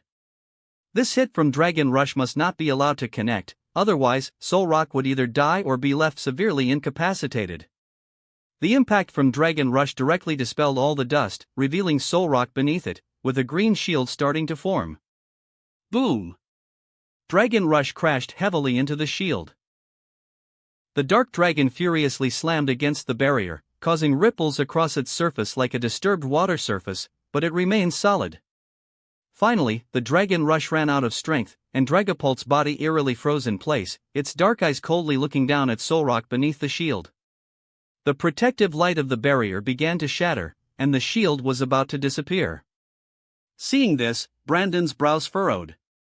He knew that Dragapult was currently lying in wait, waiting for the shield to completely vanish. Brandon clenched his pokeball, considering if he could recall Solrock in time. No, it was probably too late. Dragapult was too close to Solrock. If it attacked immediately, it would hit Solrock, and no matter how fast he was, he couldn't outpace the poised Dragapult. In that case, Solrock. Use Psyshock. Phantom Force. Dylan's smile grew warmer. What? Brandon's pupils constricted. Solrock's eyes lit up with a blue psychic glow, as its solidified colorful psychic waves surged forward. However, Dragapult's body eerily shifted and vanished into the deep spatial rift beside it, using the ghost-type move Phantom Force. It wasn't attacking directly as Brandon had guessed, it had instead used Phantom Force. Come back, Solrock. Realizing this, Brandon immediately raised his pokeball, wanting to recall Solrock. Solrock couldn't just fall here. Although Solrock was in a weakened state, it still had the explosive power of a psychic-type move. This ultimate move was very powerful and ineffective against Dragapult, but it could certainly devastate Dylan's other Dragon-type Pokémon. He couldn't let Solrock go to waste. Dragapult. Bang! But Dragapult appeared perfectly behind Solrock, and Phantom Force crashed heavily into Solrock. Solrock let out a pained groan and fell to the ground. Solrock was sent flying by Dragapult's attack, and Brandon's attempt to recall it failed. Brandon stared at Solrock with a stern expression, his feelings shifting between anger and concern. The Phantom Force from Dragapult was a heavy blow to Solrock, and coupled with the previous two hits, Solrock had already slipped into a serene sleep. Solrock has lost the ability to battle, Dragapult is the victor. Annabelle glanced at Dylan, her expression quite peculiar, but she still announced the result of the battle. It seems, Senior, that your luck is rather poor. You were just interrupted by Dragapult while trying to recall Solrock, Dylan said with an appropriately regretful tone. Brandon silently recalled Solrock. Poor luck? He seriously suspected that it wasn't just a matter of luck. Dylan's command for Phantom Force clearly indicated he had anticipated Brandon's intent to have Solrock use its ultimate move to counter Dragapult's attack. Because Dylan must have guessed that he would try to recall Solrock, and Phantom Force was the perfect move to use. The force of Phantom Force was considerable, and being Dragapult's ghost-type move, it dealt heavy damage to Solrock. Moreover, using Phantom Force had a lead-up, and entering the alternate space allowed Dragapult to avoid Solrock's attack perfectly. All of this was clearly calculated by Dylan. The seemingly gentle junior was actually full of cunning schemes. Which junior intentionally prevents their senior from recalling their Pokémon during a battle? Brandon realized what was happening. Both Dragonite and Dragapult were ferociously powerful, and Dragapult had easily taken out his Solrock. Was this junior trying to climb over him to rise in rank? He didn't believe for a moment that it was just an experiment to test a new team's strength. That detestable fatty, Carsey, what kind of trainer had he set him up to fight against? Chapter 137, I'm truly impressed. Of course, all these thoughts only flashed in his mind for a moment, and Brandon's emotions gradually calmed down. He was not someone who couldn't handle a loss. Or rather, as someone who genuinely cared for his juniors, Brandon actually hoped to see those excellent and powerful junior trainers thrive. This was also the reason he accepted Carsey's invitation to become one of the leaders of the battle frontier. But it wasn't supposed to be like this. Dylan, is this really your newly formed team? Brandon frowned and asked Dylan. He didn't mean to doubt him, it was just too fantastical, wasn't it? Brandon considered himself one of the top trainers in the world, but Dylan using a newly formed team to pressure him was truly unbelievable. Yes, Senior Brandon, what do you think? Dylan smiled and nodded. Brandon fell silent again. He could tell that Dylan didn't seem to be lying, he was confident in his own judgment. A very powerful dragon. Brandon sighed and spoke. He suddenly began to doubt whether he was really getting old. But he was still under 40, in his prime. I think so too, Dragon-type Pokemon are so powerful and beautiful. Dylan's smile was warm. The charm of dragon Pokemon is so simple, their strength can crush any enemy, and I'm deeply fascinated by it. Dylan actually loved dragons because there were too many dragon-type Pokemon he liked. Well, including the Dragon Plate's alpaca. Oh. Dylan, although I admit your dragon is strong, you still haven't defeated me. Brandon's expression was serious, his emotions had settled, and he had regained his composure. Your dragon is indeed strong, but how does it fare against legendary Pokemon? Brandon took out a Pokeball, his gaze focused on Dylan as he spoke in a low voice. The new generation pushing forward the old, Brandon did not deny this. He also believed that Dylan would definitely surpass him, an old-school trainer, in the future. But right now? Dylan had yet to defeat him. He still had his legendary Pokemon. Please, Senior. Dylan smiled and gestured for Brandon to continue. Dylan, let me show you the legendary Pokemon that I spent a lot of effort and energy to capture. Let your dragon experience their power. Brandon's aura had already changed, this was his personal pride. He had captured a legendary Pokemon. Regis Teal. Brandon threw the Pokeball forcefully, and with a flash of white light, a gray metal Pokemon landed heavily in front of him. Its spherical upper body was gray, with a hexagonal pattern formed by 7 red dots on its face, exuding a heavy aura. Reggie. A deep, metallic hum echoed. This was one of the legendary giants, Regis Teal. The legendary Regis Teal. Lily's bright eyes sparkled slightly. She had seen Regirock before, after all, she witnessed her brother capturing Regirock in person. Moreover, according to what her brother said at the time, the so-called Tree of Beginning should also have Regis Teal and Regice nearby.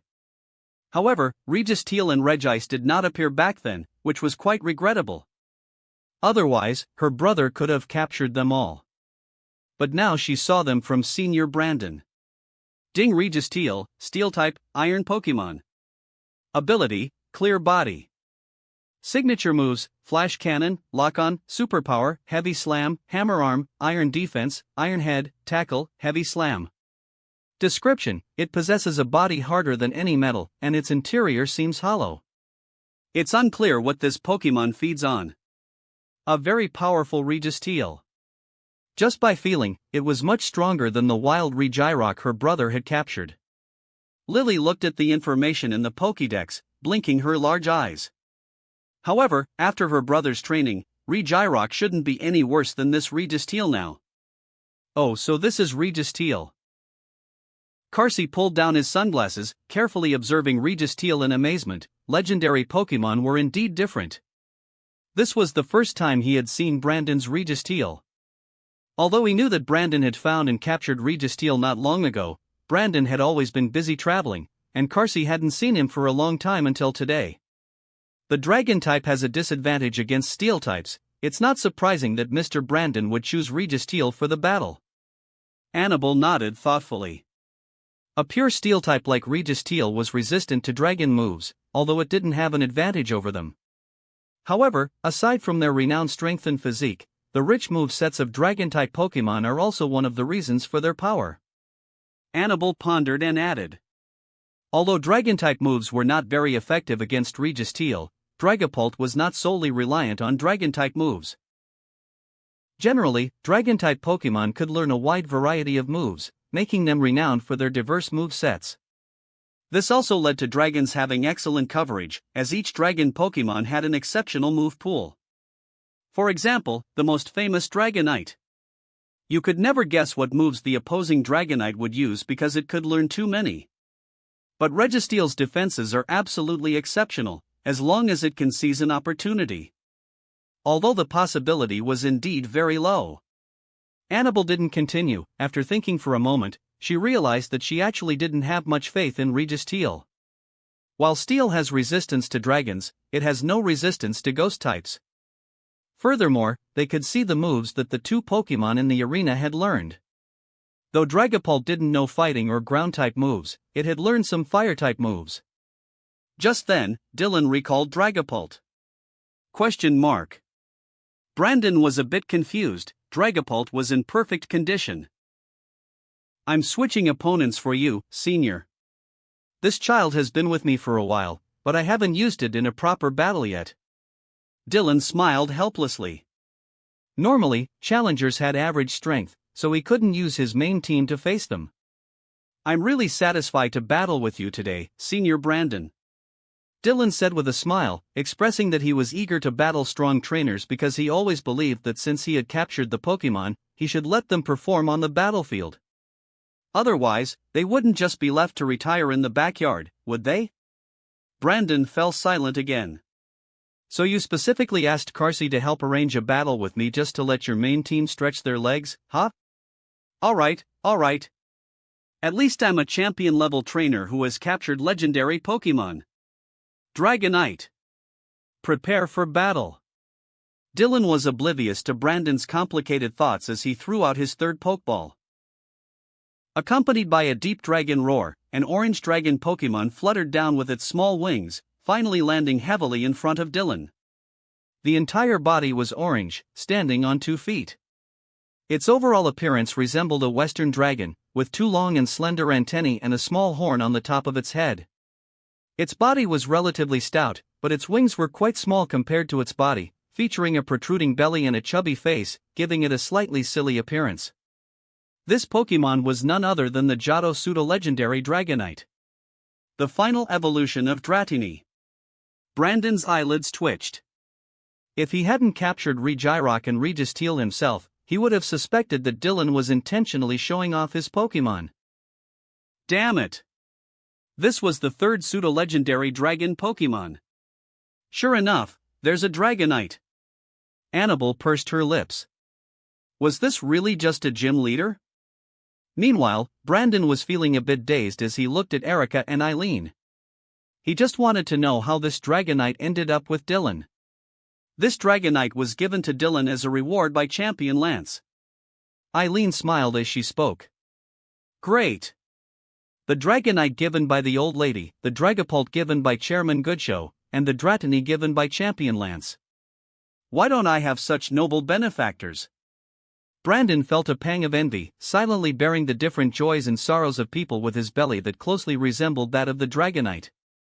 Ding Dragonite, Dragon, and Flying type, Dragon Pokémon. Ability, Inner Focus. Signature moves, Dragon Dance, Twister, Dragon Rush, Divine Pulse, Quick Attack, Aqua Tail, Hurricane, Earthquake, Thunder, Fire Blast, Blizzard. Description. It can fly calmly over stormy seas, and the captains who have witnessed its graceful form call it the embodiment of the ocean. The number of signature moves. Annabelle gazed suspiciously at the data displayed in the Pokédex, roughly counting that it had over 50 moves. Wait, how long has Dylan been training this Dragonite? Has he been using a move tutor? That's just too extravagant. Switching to Dragonite is also good. Brandon looked at the Dragonite, which had a noticeably gentler aura compared to the aggressive Dragapult, pondering. Dragapult was just too fast. In fact, it wasn't very good against Registeel, since Registeel couldn't fly. Of course, Dragonite's speed was definitely faster than Registeel, but at least Dragonite was 4 times weak to ice. As long as he could find an opportunity to attack Dragonite, there would be a chance to strike it down. And coincidentally, Registeel could use ice-type moves. Dragonite, use Dragon Dance. Dylan still wore that warm, sunny smile. Dragonite let out a low roar, flapping its small wings and dancing with its plump body in an ancient, mysterious pattern. Dragon Dance enhances its speed and power. Registeel, lock on. Brandon commanded without hesitation. Registeel's 7 red dots lit up, and a targeting marker landed on Dragonite's forehead. Regular type lock-on marks the target, ensuring the next attack will hit. In reality, there aren't really any moves that are guaranteed to hit, even moves like High Speed Star can be dodged. But moves like lock-on or Mind Eye that target an opponent ahead of time ensure that the next attack will definitely hit. Of course, it will hit for sure, but that doesn't mean the opponent will just stand there and let you hit them. The opponent can counterattack with powerful moves or use defensive moves to block. The lock-on was completed, and Dragonite successfully performed Dragon Dance, its faint blue glow fading as its attack and speed increased by 1 level. Even after locking on, you don't initiate an attack? Dylan's eyes narrowed slightly. So Brandon was just waiting for him to have Dragonite attack to find an opportunity. After all, Brandon didn't immediately follow up with a lock-on into a Hyper Beam. His intentions were clear. Senior Brandon, I think you might be overthinking it a bit. Dylan chuckled lightly. He understood Brandon's strategy, waiting for Dragonite to get close, then using the lock-on mechanism to have Registeel attack Dragonite with Ice-type moves. But he wasn't foolish, since you wanted to be so obvious, then naturally things wouldn't go as you wished. Dragonite, use Fire Blast. Dragonite soared above Registeel, gathering crimson flames in its mouth, and in the next moment, a flame shaped like the character surged forth. A Fire-type Fire Blast. Steel-type Registeel is weak to fire. Registeel, dodge. Brandon frowned. Registeel immediately leaped back to avoid the approaching Fire Blast. Although its speed wasn't fast, this wasn't a close-range attack, so Registeel could barely evade it. Change it up, Dragonite, use Heat Wave. Dylan raised an eyebrow and snapped his fingers. Dragonite flapped its wings vigorously, unleashing a torrential red-hot heat wave that surged forth, causing the temperature of the air to rise. A Fire-type Heat Wave. This is one of the Fire-type moves with a very wide range. Registeel. Brandon's expression shifted unpredictably. With such a wide range for this heat wave, it would be hard for Registeel to dodge. But using a defense move? That would be pointless. If it blocked the heat wave this time, what about the next heat wave? But using Hyper Beam to block the heat wave? That would waste the lock-on. Brandon hesitated at this moment. Primarily because he hadn't expected Dylan to play like this. Your Dragonite's special attack couldn't compare to its physical attack, and didn't your Dragonite just use Dragon Dance? I'm truly impressed. You're not going in for close combat, and you use Dragon Dance for what? Just to show off your dancing in the sky? With that big body of yours, is your dance really that beautiful?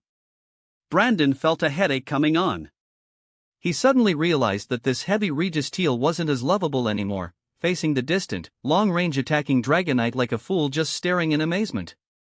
Infantry fighting against air units is tough, not being able to fly is truly miserable. Chapter 138. A raging storm of red-hot heat waves surged down, while Brandon hesitated. Registeel, use Zap Cannon. Brandon finally commanded. Regi. Registeel brought its arms together, and a ball of electromagnetic energy quickly formed. Zap Cannon, an electric-type move. It's extremely powerful, and any opponent hit by it will be paralyzed. However, the only drawback of Zap Cannon is its accuracy. Since the projectile's speed isn't particularly fast, opponents can often dodge it easily. But when paired with Lock-On, Zap Cannon becomes a perfect strike. However, Brandon didn't actually want to use Zap Cannon. Though he loves powerful moves, as a champion-level trainer, he naturally adapts to the battle's flow. Dragonite isn't weak to electric-type attacks. Even if Zap Cannon hits, it won't deal much damage compared to the cost-effectiveness of Ice-type moves like Ice Spinner. The Zap Cannon shot toward Dragonite, colliding with the incoming heat wave. Golden electric light clashed with the red-hot flames, and the two attacks fiercely collided. Boom! Eventually, Zap Cannon exploded with a burst of electromagnetic energy, scattering strong winds in all directions. The Zap Cannon successfully blocked Dragonite's heat wave. Although the heat wave failed, Dylan didn't mind in the slightest. In fact, his smile deepened. Because the lock-on symbol on Dragonite's forehead had disappeared. Dragonite, extreme speed. A flash of white light appeared behind Dragonite as it swiftly dove toward Registeel. Extreme speed, a normal-type priority move. With this boost, Dragonite's speed was astonishing. In almost the blink of an eye, Dragonite zipped past Registeel and appeared behind it. Registeel couldn't keep up at all. If extreme speed wasn't ineffective against Regis Teal, Dylan wouldn't have hesitated to let Dragonite strike. Regis Teal would have already been hit. Regis Teal, Ice Spinner. Brandon no longer hesitated. Regis Teal crouched down and spun rapidly, ice swirling around it. Ice Spinner, an Ice-type move. This is a fairly powerful Ice-type move that can also damage the battlefield. However, there was no terrain in play this time. Brandon simply wanted Regis Teal to attack. The icy winds swirled, scattering ice shards as Regis Teal spun toward Dragonite. But Dragonite merely flapped its wings and effortlessly evaded the Ice Spinner by moving slightly backward. Undeterred, Regis Teal continued spinning toward Dragonite, which tilted its head slightly, matching Regis Teal's speed in a playful game of cat and mouse. Dragonite even deliberately slowed down and lowered its altitude, dodging at the last second or quickly accelerating to barely avoid Regis Teal's attacks. Regis Teal tirelessly pursued, but everyone watching understood what was happening. Annabelle and Carsey couldn't bear to watch anymore. It was clear Dragonite was toying with Regis Teal, making it look like a clown. Brandon remained silent, his face stern. "Brandon, your Regis Teal is too slow," and after enjoying the cat and mouse game for a while, Dylan sighed. "So weak." Dylan paused, his lips curling slightly. "This kind of attack won't defeat my Dragonite." His gaze fell on the spinning Ice Spinner. Dylan's eyes narrowed. Such a simple Ice-type move couldn't even hit his Dragonite. And even if it did, so what? Let me show you what real power looks like. Dragonite, Dragon Rush. Roar! Dragonite soared into the sky, spreading its limbs wide, as if an earth-shaking dragon's roar echoed around it. Pure dragon-type energy gathered around Dragonite, transforming into a ferocious, clawed dragon in the blink of an eye. Dragon Rush, a dragon-type move. Dragonite adjusted its posture and dove down, unleashing an overwhelming aura of killing intent as it charged toward the spinning Regis Teal.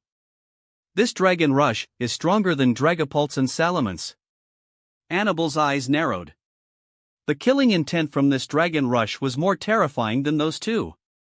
Even as a mere spectator, Annabelle felt a deep sense of dread. Of course it is.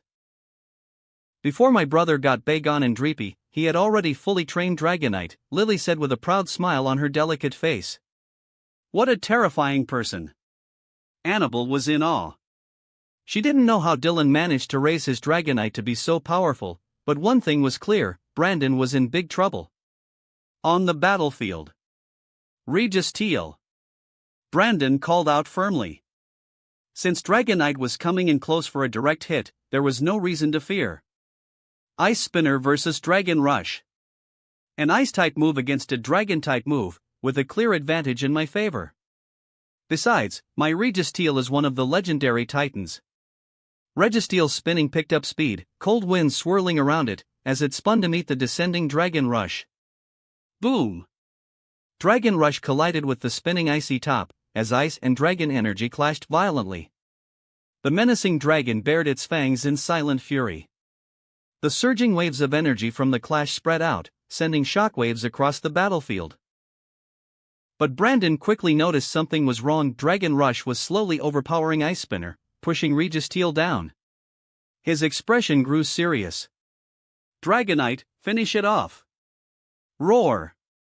The fierce dragon roared silently, and its draconic energy suddenly surged, pressing down hard. Crack! Ice Spinner's icy light shattered under the force of Dragon Rush, leaving Regis Teal exposed. The remaining energy slammed into Regis Teal, driving it into the ground. Boom! The ground shook like an earthquake, cracks forming all over the battlefield. The sheer weight behind Dragonite's Dragon Rush was staggering. How is it this strong? Brandon was shocked. Regis Teal might not be the best attacker, but it was still a legendary Pokémon. Plus, Ice beats Dragon. Even if Regis Teal's power was slightly inferior, Ice Spinner should not have lost to Dragon Rush so quickly. But it didn't matter. Dragon Rush was certainly impressive, but it's no use. Regis Teal's defense is incredibly high, and Steel resists Dragon. Dragon Rush's effectiveness would be limited. Regis Teal still had a chance. Dragonite, Earthquake. Dragonite flapped its small wings and rose slightly, looking down at the fallen Regis Teal, and then slammed back down. Earthquake, a ground-type move. Boom! The battlefield, which had just settled, trembled violently once again, with a solid shockwave of earthquake pulsing out. The earthquake hit Regis Teal squarely, and it let out a pained cry. Ground beats steel. Earthquake's damage to Regis Teal wasn't low. One more earthquake. Dylan glanced at Brandon's slightly tense face, his smile widening. It should be over soon. Dragonite raised 1 foot. Brandon's expression changed. He quickly retrieved Regis Teal's Pokeball, intending to recall it. He realized now that Regis Teal simply couldn't handle Dragonite in battle, or rather, an opponent like Dragonite, who was both fast and had a wide range of moves. Especially now that Regis Teal had been completely outmatched. Even with its high defense, it wouldn't last much longer. Regis Teal, return. But at that moment, Fire Spin, Dylan said nonchalantly. Brandon's expression changed dramatically. Dragonite halted its earthquake attack and opened its mouth, releasing scorching flames. The flames rippled in waves, engulfing both Regis Teal and itself. The red light from Brandon's Pokeball, meant to recall Regis Teal, was blocked by the Fire Spin, unable to reach the Steel-type Pokémon. Fire Spin, a Fire-type move, deals continuous damage and prevents the opponent from recalling their Pokémon. Dylan. Despite his usual calm demeanor, Brandon's composure shifted at the sudden turn of events. Is this even a human? Could a person even do something like this? All I wanted to do was recall Regis Teal. After all, your Regis Teal is too dangerous, so I'd prefer to take it down in one go, Dylan smiled faintly as he addressed Brandon, whose face had darkened. The flames of Fire Spin roared on, and the trapped Regis Teal was clearly suffering, burned by the intense heat. Brandon stared at Dylan in shock, his eyes filled with disbelief. Your Regis Teal is too dangerous? He wanted to ask Dylan what kind of mindset he had to say something so disingenuous. Is my Regis Teal dangerous? Is it more dangerous than your Dragonite? Your Dragonite literally trapped my dangerous Regis Teal to pummel it. Dragonite, Earthquake. Dylan issued the command calmly. It would be nice to unlock the achievement of defeating a legendary Pokémon, after all. Even though Regis Teal didn't pose much of a threat, it was still a legendary Pokémon. Still, he had to be cautious of Brandon making a desperate move. Regis Teal was in a losing position, and it was hard to predict what Brandon might do next. Dragonite raised its right foot, ready to slam it down. Regis Teal, explosion! Brandon shouted with urgency toward his trapped Regis Teal. If you won't let me recall Regis Teal, then let's end this for everyone. Regis Teal raised its head, and a blinding white light began to radiate from its body. Normal-type move, explosion. It causes a massive explosion, damaging everything around it, with the user losing its ability to battle afterward. Clearly, Brandon had reached his limit. Protect. Dylan raised an eyebrow, having anticipated this. Dragonite flapped its wings and swiftly retreated, raising a green barrier of protect. Boom! The deafening blast echoed throughout the Battle Pyramid King, and a powerful shockwave swept across the field. Even those in the audience, like Lily, could feel the intense wind, forcing them to shield their faces. The explosion's power was overwhelming, but as the green light from Protect began to fade, the barrier in front of Dragonite cracked but ultimately held up, successfully blocking the explosion.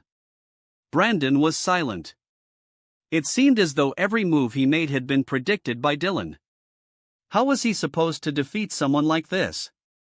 Especially now, as he glanced at the crater where Regis Teal lay unconscious while Dragonite stood unscathed, Brandon found himself at a loss for words. Regis Teal is unable to battle. Dragonite wins, Annabelle declared the result of the battle. Yay! My brother beat Regis Teal. Lily exclaimed joyfully, clasping her hands over her chest in excitement. Next to her, Eileen was also thrilled. After all, Regis Teal was a legendary Pokémon, and yet Dragonite had forced it to use Explosion in desperation. Even then, Protect blocked the attack. She wondered what Brandon was thinking now. Hee, as expected of leader Dylan, Carsey chuckled awkwardly, feeling a bit uneasy. Brandon seemed to be in a tough spot, and Dylan was being relentless. If you're this strong, couldn't you have given him a little leeway? Blocking Brandon from recalling Registeel like that, completely overpowering him, was a bit much. Now, as the person who arranged the battle, what am I supposed to do? But just then, Brandon made a decision. I forfeit. Brandon took a deep breath and raised his hand, addressing Annabelle, who was acting as the referee. Ha! Annabelle was taken aback. Sir, there's no need to be so polite. I believe you can still fight, Dylan said sincerely, his tone earnest. No need to go easy on me. I can handle it. Brandon's face twitched slightly. No, I'm really not being polite, and I certainly wasn't going easy on you. If anything, you should have shown me some mercy, you jerk. You didn't even let me recall my Pokemon. Do you not feel the slightest bit guilty? Dylan, I've seen enough of your strength. I'm no match for you, Brandon shook his head, feeling that there was no point in continuing. If Registeel ended up like this, Regirock probably wouldn't fare any better. But sir, I believe. Dylan began, concerned that Brandon was giving up too soon. This was supposed to be a full battle, and only 3 rounds had been completed. Was he really going to bail? I've only used 3 Pokemon. You should at least let me bring out my whole team. You rarely visit my battle pyramid king. I've stored some fine tea. Why don't you join me for a cup? Brandon interrupted him, regaining his usual serious expression. Thank you for your hospitality, Dylan replied reluctantly, realizing Brandon had no intention of continuing the battle. There was no helping it, the other party no longer wanted to fight. Too bad. His Goodra hadn't even had a chance to make an appearance. Dylan had been saving Goodra as his trump card, planning to send it out last. After all, Goodra had been with him since he received it along with Toxapex. Besides Meowscarada, it was one of his veterans, but it still hadn't had the chance to shine in an official battle. Led by Brandon's assistant, Dylan and the others made their way to the guest lounge. However, Brandon pulled Carsey aside. Carsey, sweating nervously, looked at Brandon, who wore a serious expression with a hint of concealed frustration. Carsey, is there something you'd like to explain to me? Being questioned by the Battle Pyramid King, what should I do? Chapter 139, Mother. In the guest lounge of the Battle Pyramid King. I heard that you're still searching for Regice, correct? Dylan took a sip of the tea prepared by Brandon's assistant and asked Brandon. It wasn't clear what conversation had transpired between Brandon and Carsey while they talked alone outside, but when Carsey returned, he looked shaken and deeply unsettled. Probably had a good chat with Brandon. That's right. And I've also found some clues regarding the location of Registeel. Brandon smiled faintly at the mention of Regice, clearly the most important matter to him at the moment. Once he found Regice, he could capture the third of the legendary titans.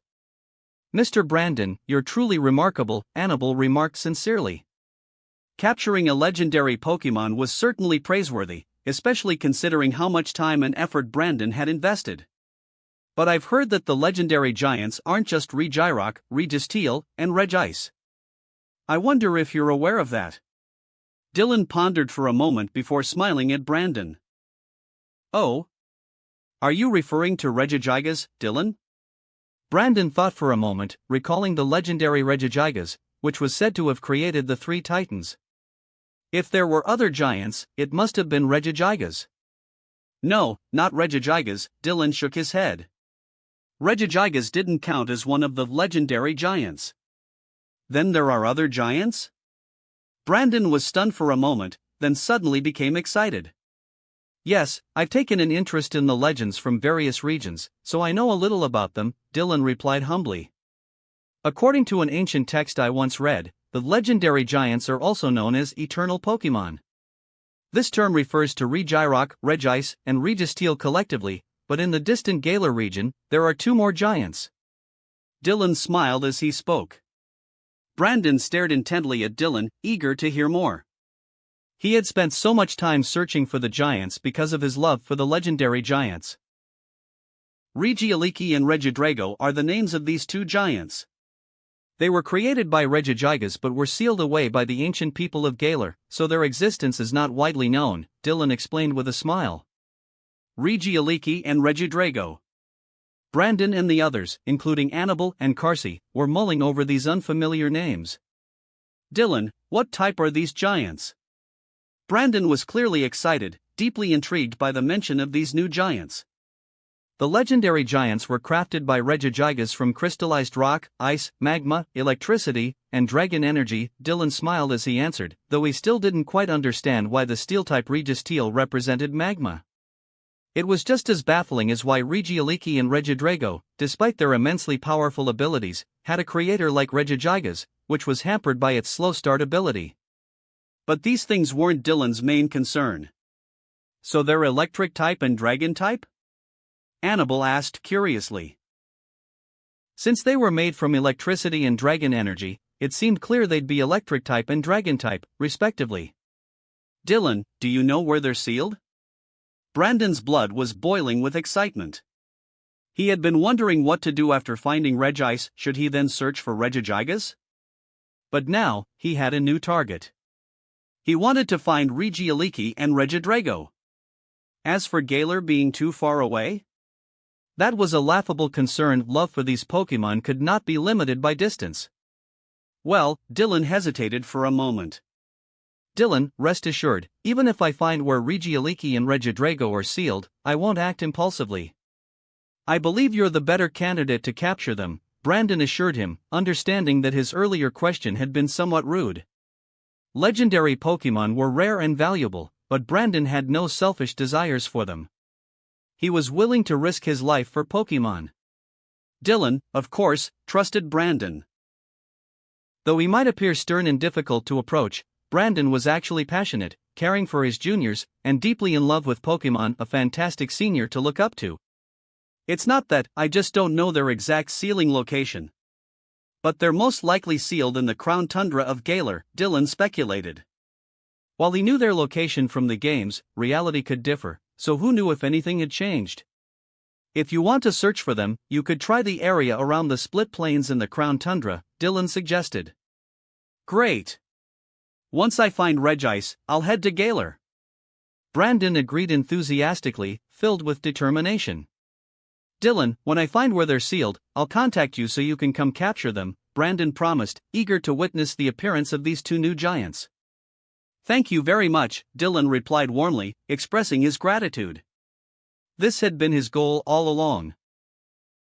Regidrago and Regieleki were much stronger than the three original Titans, and Dylan was genuinely interested in them.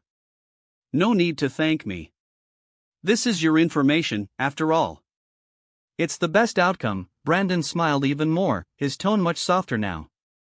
He had no doubt about Dylan's abilities, and if Dylan could capture Regieleki and Regidrago, perhaps he'd become the champion of Kanto someday. After chatting for a while longer, Dylan, Lily, and Eileen finally bid farewell and left. Kanto is going to produce an extraordinary talent, Annabelle remarked as she watched them leave. That's a good thing, Brandon shook his head. It just means it'll be tough for other trainers of his generation, he added with a hint of pity for those who would have to compete with Dylan. Brandon didn't mind, though. His time had passed, but... Carsi, next time you arrange a battle for me, please make sure you know the challenger's strength, Brandon said sternly. If you send me another trainer like him, don't bother contacting me again. Brandon's tone was stiff. It was undeniable that he was indeed optimistic about Dylan, but today's battle. How should one put it? Brandon admired his own cleverness. If he kept fighting, he feared he might genuinely suffer a cerebral hemorrhage. The battle had been too overwhelming. He had never experienced such a suffocating match before, as if a stifling weight pressed on his chest, leaving him breathless. All right. Carsi wiped the cold sweat from his forehead with a handkerchief.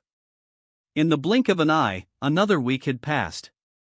In the battle simulation world, Dylan had already reached the Ether Foundation storyline, where Luzaman, using the power of Nebi, had entered the ultraspace along with Guzma. Due to the forced energy release, Nebi evolved from cosmic into cosmome. At the moon altar, it was a deep and quiet night. Mother. Lily, now with her hair tied into a high ponytail and her bag slung over her shoulder, carried a composed yet melancholic demeanor. Luzaman's rejection had dealt her a huge blow, but Lily turned her head and saw Dylan waving at her from another platform. Remembering how much he had helped her along the way, Lily made up her mind. She walked to her designated platform, opened her bag, revealing the evolved cosmome inside.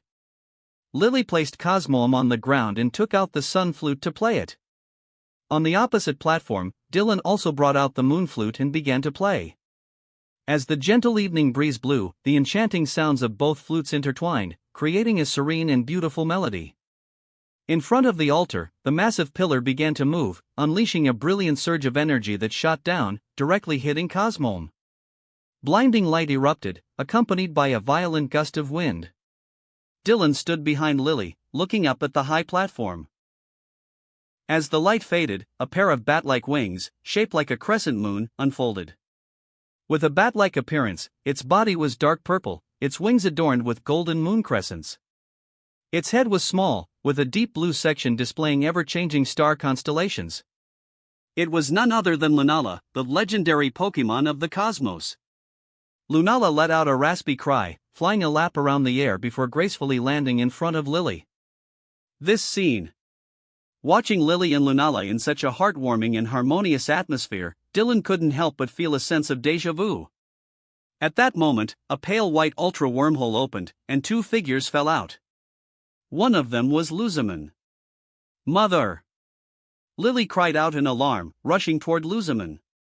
However, Luzaman seemed severely injured.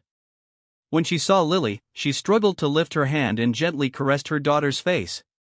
Lily, run, that thing is a monster. Luzaman's voice was weak. Dylan glanced at Guzma, who lay unconscious not far from Luzaman. The leader of Team Skull had passed out the moment he hit the ground. Screech! A piercing sound like claws scraping glass echoed as a giant black claw stretched out from the still-open ultra wormhole, gripping the edge. Lily gasped. Necrozma! With a menacing growl, a massive black Pokémon emerged from the ultra wormhole, letting out a roaring cry to the sky. Its aura radiated a tangible malevolence, and the pressure was overwhelming. Its entire body appeared to be made of black crystals, with long, slender arms ending in 3 claws. Its head was large, with a glowing central section of colored matter. Dylan's eyes lit up instantly. This was Necrozma. That's Necrozma. When it awakens, it's extremely violent and destroys everything around it in an instant. Luzaman squeezed Lily's hand. After uttering those words, she fell unconscious. Lily pressed her lips together, then resolutely stood up, staring at Necrozma in the sky. Lunala appeared behind her. Dylan, standing behind her, yawned out of boredom. Although it was quite interesting, this cutscene was starting to feel too long. Necrozma fixated on Lunala, its aura growing stronger. Nebi! Lily's expression was resolute this time. She would not be afraid. Sensing Lily's determination, Lunala flapped its wings and shot toward Necrozma in the sky. For the glory of the moon god! Then, Necrozma pressed its massive claw onto Lunala's head, pinning it to the ground. Its body swiftly disassembled into black crystals and forcefully merged with Lunala. After a flash of light, Necrozma's dawn wings form emerged. A terrifying and oppressive presence filled the air, and with Nebi now absorbed, Lily stared at the transformed Necrozma in terror, her face pale as she stepped back in fear. Despair was spreading. But Dylan patted Lily on the shoulder. Seeing the young face so similar to the real Lily's, yet more innocent, he gave her a reassuring smile. Lily pursed her lips tightly. Dylan raised his pokeball, confidently pointing it at the airborne Necrozma in its Dawnwings form. Finally, it was time for him to shine. Chapter 140, Luxury Cars? What are those? A wild Necrozma, Dawnwings has initiated a battle with you. As the battle began, Dylan glanced at Necrozma, Dawnwing's level, level 50. It's not surprising, considering this is the storyline of the first playthrough, but that's a good thing, otherwise, Dylan wouldn't be able to capture Necrozma. On Dylan's side, he had a level 64 Zoroark. And then, there was nothing more to say. Under the game mechanics, in the face of Zoroark's Dark Pulse, Necrozma, Dawnwings was just a passing breeze. With Lunala as an accessory, Necrozma, Dawnwing's attributes were Psychic and Ghost, making it 4 times weak to Ghost and Dark. Even with the Prism armor ability reducing the damage taken, it still faced a threefold weakness. The growth simulation world is modeled after the game world, and if it were the real world, even a level 50 Necrozma, Dawnwings would likely wipe the floor with Dylan. After being defeated, Necrozma, Dawnwings fled in embarrassment back to the Ultra Space, but Dylan wasn't worried, this was just the first attempt. However, the sunlight in the Alola region had disappeared, completely absorbed by Necrozma, Dawnwings. Dylan, thank you. As Necrozma, Dawnwings retreated, Lily's small face was filled with gratitude. Dylan just smiled and nodded. To be frank, Lily wasn't as cute as his own little sister, Lily. If it were his little sister, who was becoming increasingly cheerful, she would be holding her hands together in front of her, gazing at Dylan with starry eyes. Brother, you're amazing. The emotional value and satisfaction from the youthful admiration of a girl couldn't be compared to this somewhat melancholic and mature Lily. So Dylan remained calm. Continuing with the storyline, Dylan arrived at the Ultra Metropolis, riding under the technological prowess of the Ultra Recon Squad. This was one of the Ultra Spaces, and the homeland of the Ultra Recon Squad, a dark world without light. Ultra Metropolis was the only city in this world. Dylan reached the top of the Ultra Metropolis tower and saw Necrozma again. However, this time, due to absorbing Lunala and a large amount of light, Necrozma had entered a completely new form. Ultimate Necrozma made its appearance. An unparalleled pressure weighed down on the air, making it feel incredibly heavy. Its body shimmered with golden light, brilliant to the extreme.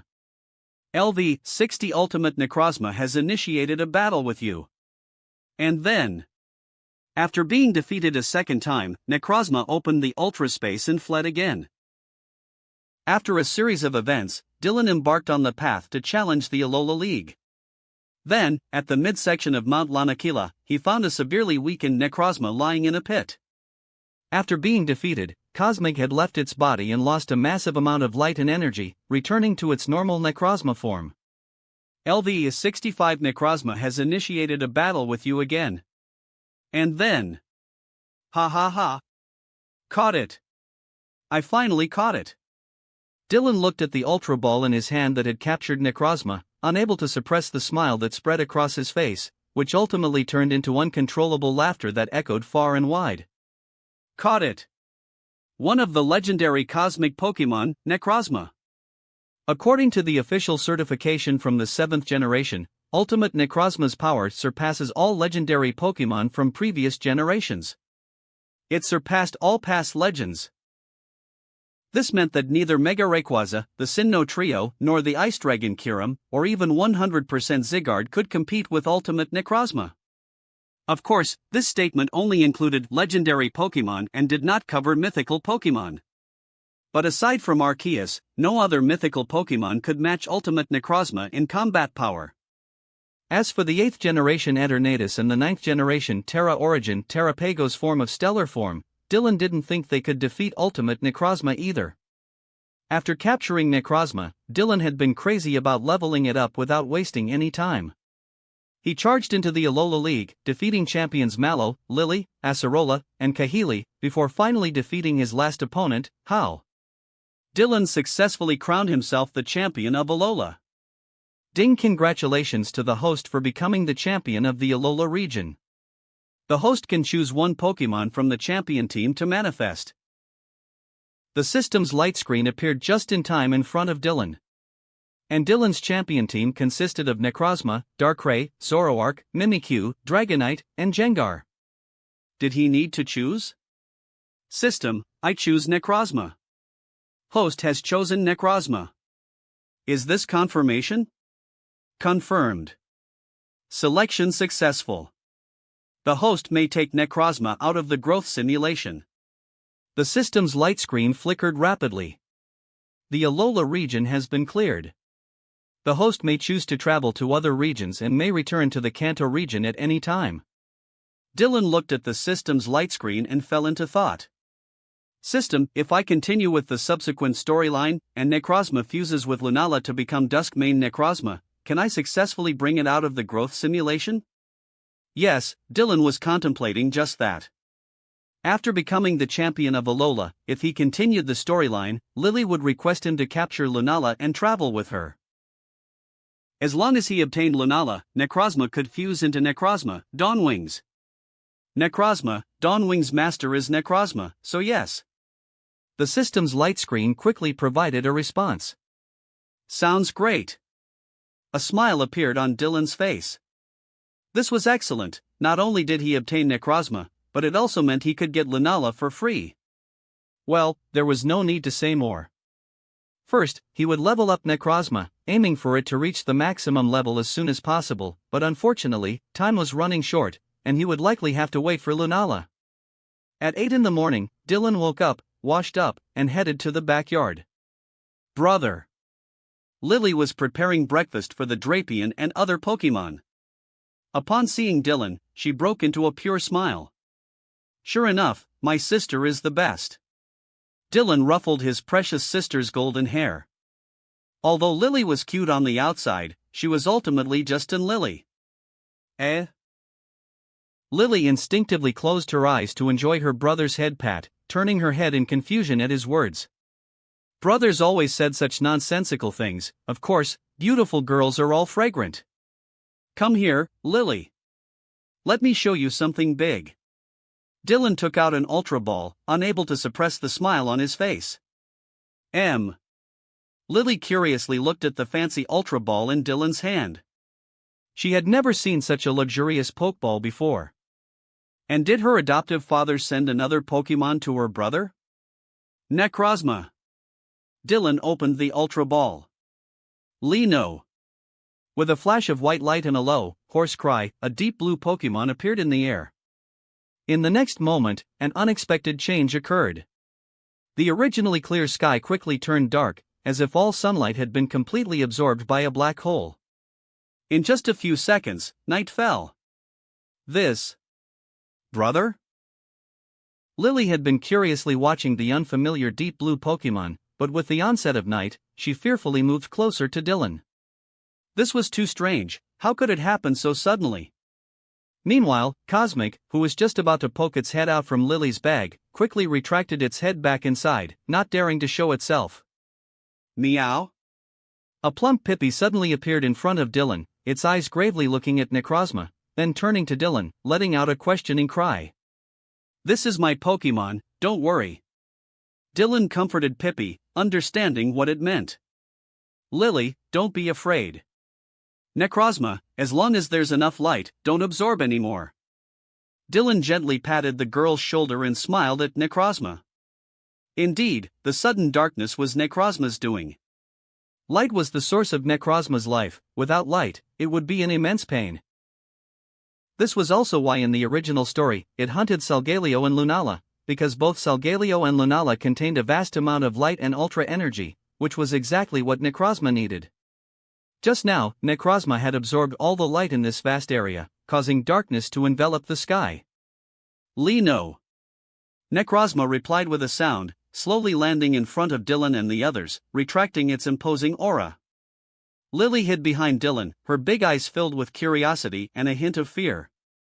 According to her brother, the strange phenomenon of day suddenly turning to night was caused by this Pokemon. This is truly incredible. Necrozma, do you feel anything unusual? Dylan observed Necrozma in front of him, his eyes shimmering with a hint of excitement. Because the Necrozma before him was actually deep blue. This was the color of shiny Necrozma. Is it because of the system's manifestation? In the growth simulation, Necrozma was normally black. Necrozma let out a low hum to indicate that everything was normal. That's good. Dylan nodded, feeling relieved. As long as there were no abnormalities, that was fine. As for why his Necrozma suddenly shone, Dylan inquired with the system. Pokemon manifested from the growth simulation have a chance of becoming alternate colored? That's a surprise. Dylan raised an eyebrow at the system's response. This was indeed a significant surprise. Legendary Pokemon were already rare, not to mention a shiny variant. Moreover, if Dylan remembered correctly, the Dawnwings and Duskmane of shiny Necrozma were both pink, while its ultimate form was an incredibly cool gray-blue. "Brother, what kind of Pokemon is this?" Lily quietly asked Dylan.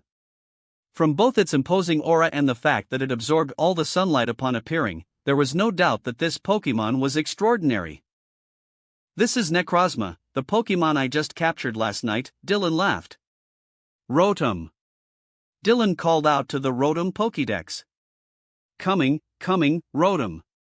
The Rotom Pokédex flew over and pointed at Necrozma. "Ding Necrozma, Psychic type, Prism Pokemon. Ability: Prism Armor. Signature moves: Prismatic Laser, Photon Geyser, Power Gem, Iron Defense, Psycho Cut, Sucker Punch, Wide Guard. Description: light is its source of energy. If it doesn't consume light, impurities will slowly accumulate, causing it to darken and become unable to move." Listening to the Rotom Pokédex's introduction, Lily blinked. This Pokemon actually feeds on light? But that seems like an insatiable appetite. Lily gazed into the distance, where the vast sky remained shrouded in darkness, showing no signs of an end. How much light has Necrozma consumed? Necrozma has already stopped feeding, the light should return in no time. Dylan looked at the deep blue Necrozma with great satisfaction. If Necrozma wanted to evolve into its ultimate form in reality, it needed light and energy. The simplest way to achieve this was to fuse with either Solgaleo or Lunala and then provide a large amount of light to transform into its ultimate form. In the game, during a solar eclipse, lunar eclipse, Necrozma carrying the Ultra Necrozma Z could unleash its ultimate burst in battle, becoming Ultra Necrozma.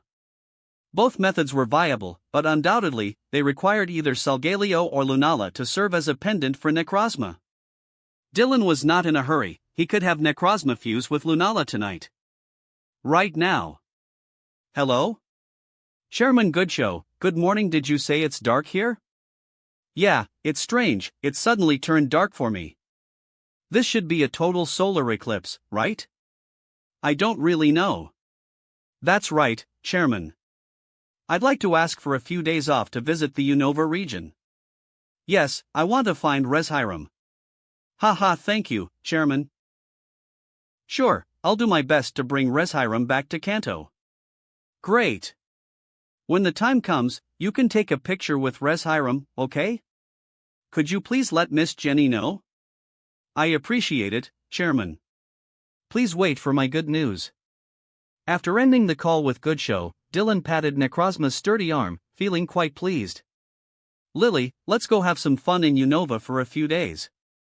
"Sure. Is brother going to find the real white dragon Reshiram?" Lily smiled happily. She also heard Dylan's conversation with Goodshow. "Of course. Your brother is going to be a hero this time." Yeah, brother can definitely do it." Hahaha, I'll borrow Lily's words. After capturing Reshiram, we'll ride on the white dragon's back for a joyride." Dylan laughed heartily and ruffled his precious little sister's head. The white dragon was so beautiful, there couldn't be a more magnificent mount, right? Once he captured Reshiram, he wouldn't need to drive anymore. Luxury cars? What are those? Is riding on a double-tailed white dragon comfortable? That wraps up this part of What If Transmigrated as a Kanto gym leader. Thanks so much for listening.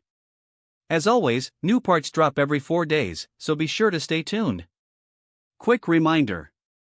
What If Ichigo Awoke His True Powers will be finished soon, since we've nearly at the end of the story. So now, I need your help picking the next project for the channel. I'm currently deciding between these 3 fanfics. What If Gacha System in Modern Family World? What If Transmigrated in Bleach World? What If Transmigrated in One Piece and becoming a Marine? Please vote in the poll and let me know which story you'd like to see next. I'll take the top pick and start working on that series next. Also check out my Patreon channel for early releases of all the series, where you can find all the series released one day ahead of YouTube. If you enjoyed the video, don't forget to like, subscribe, share it with your friends, and please consider supporting the original author as well. See you in the next one.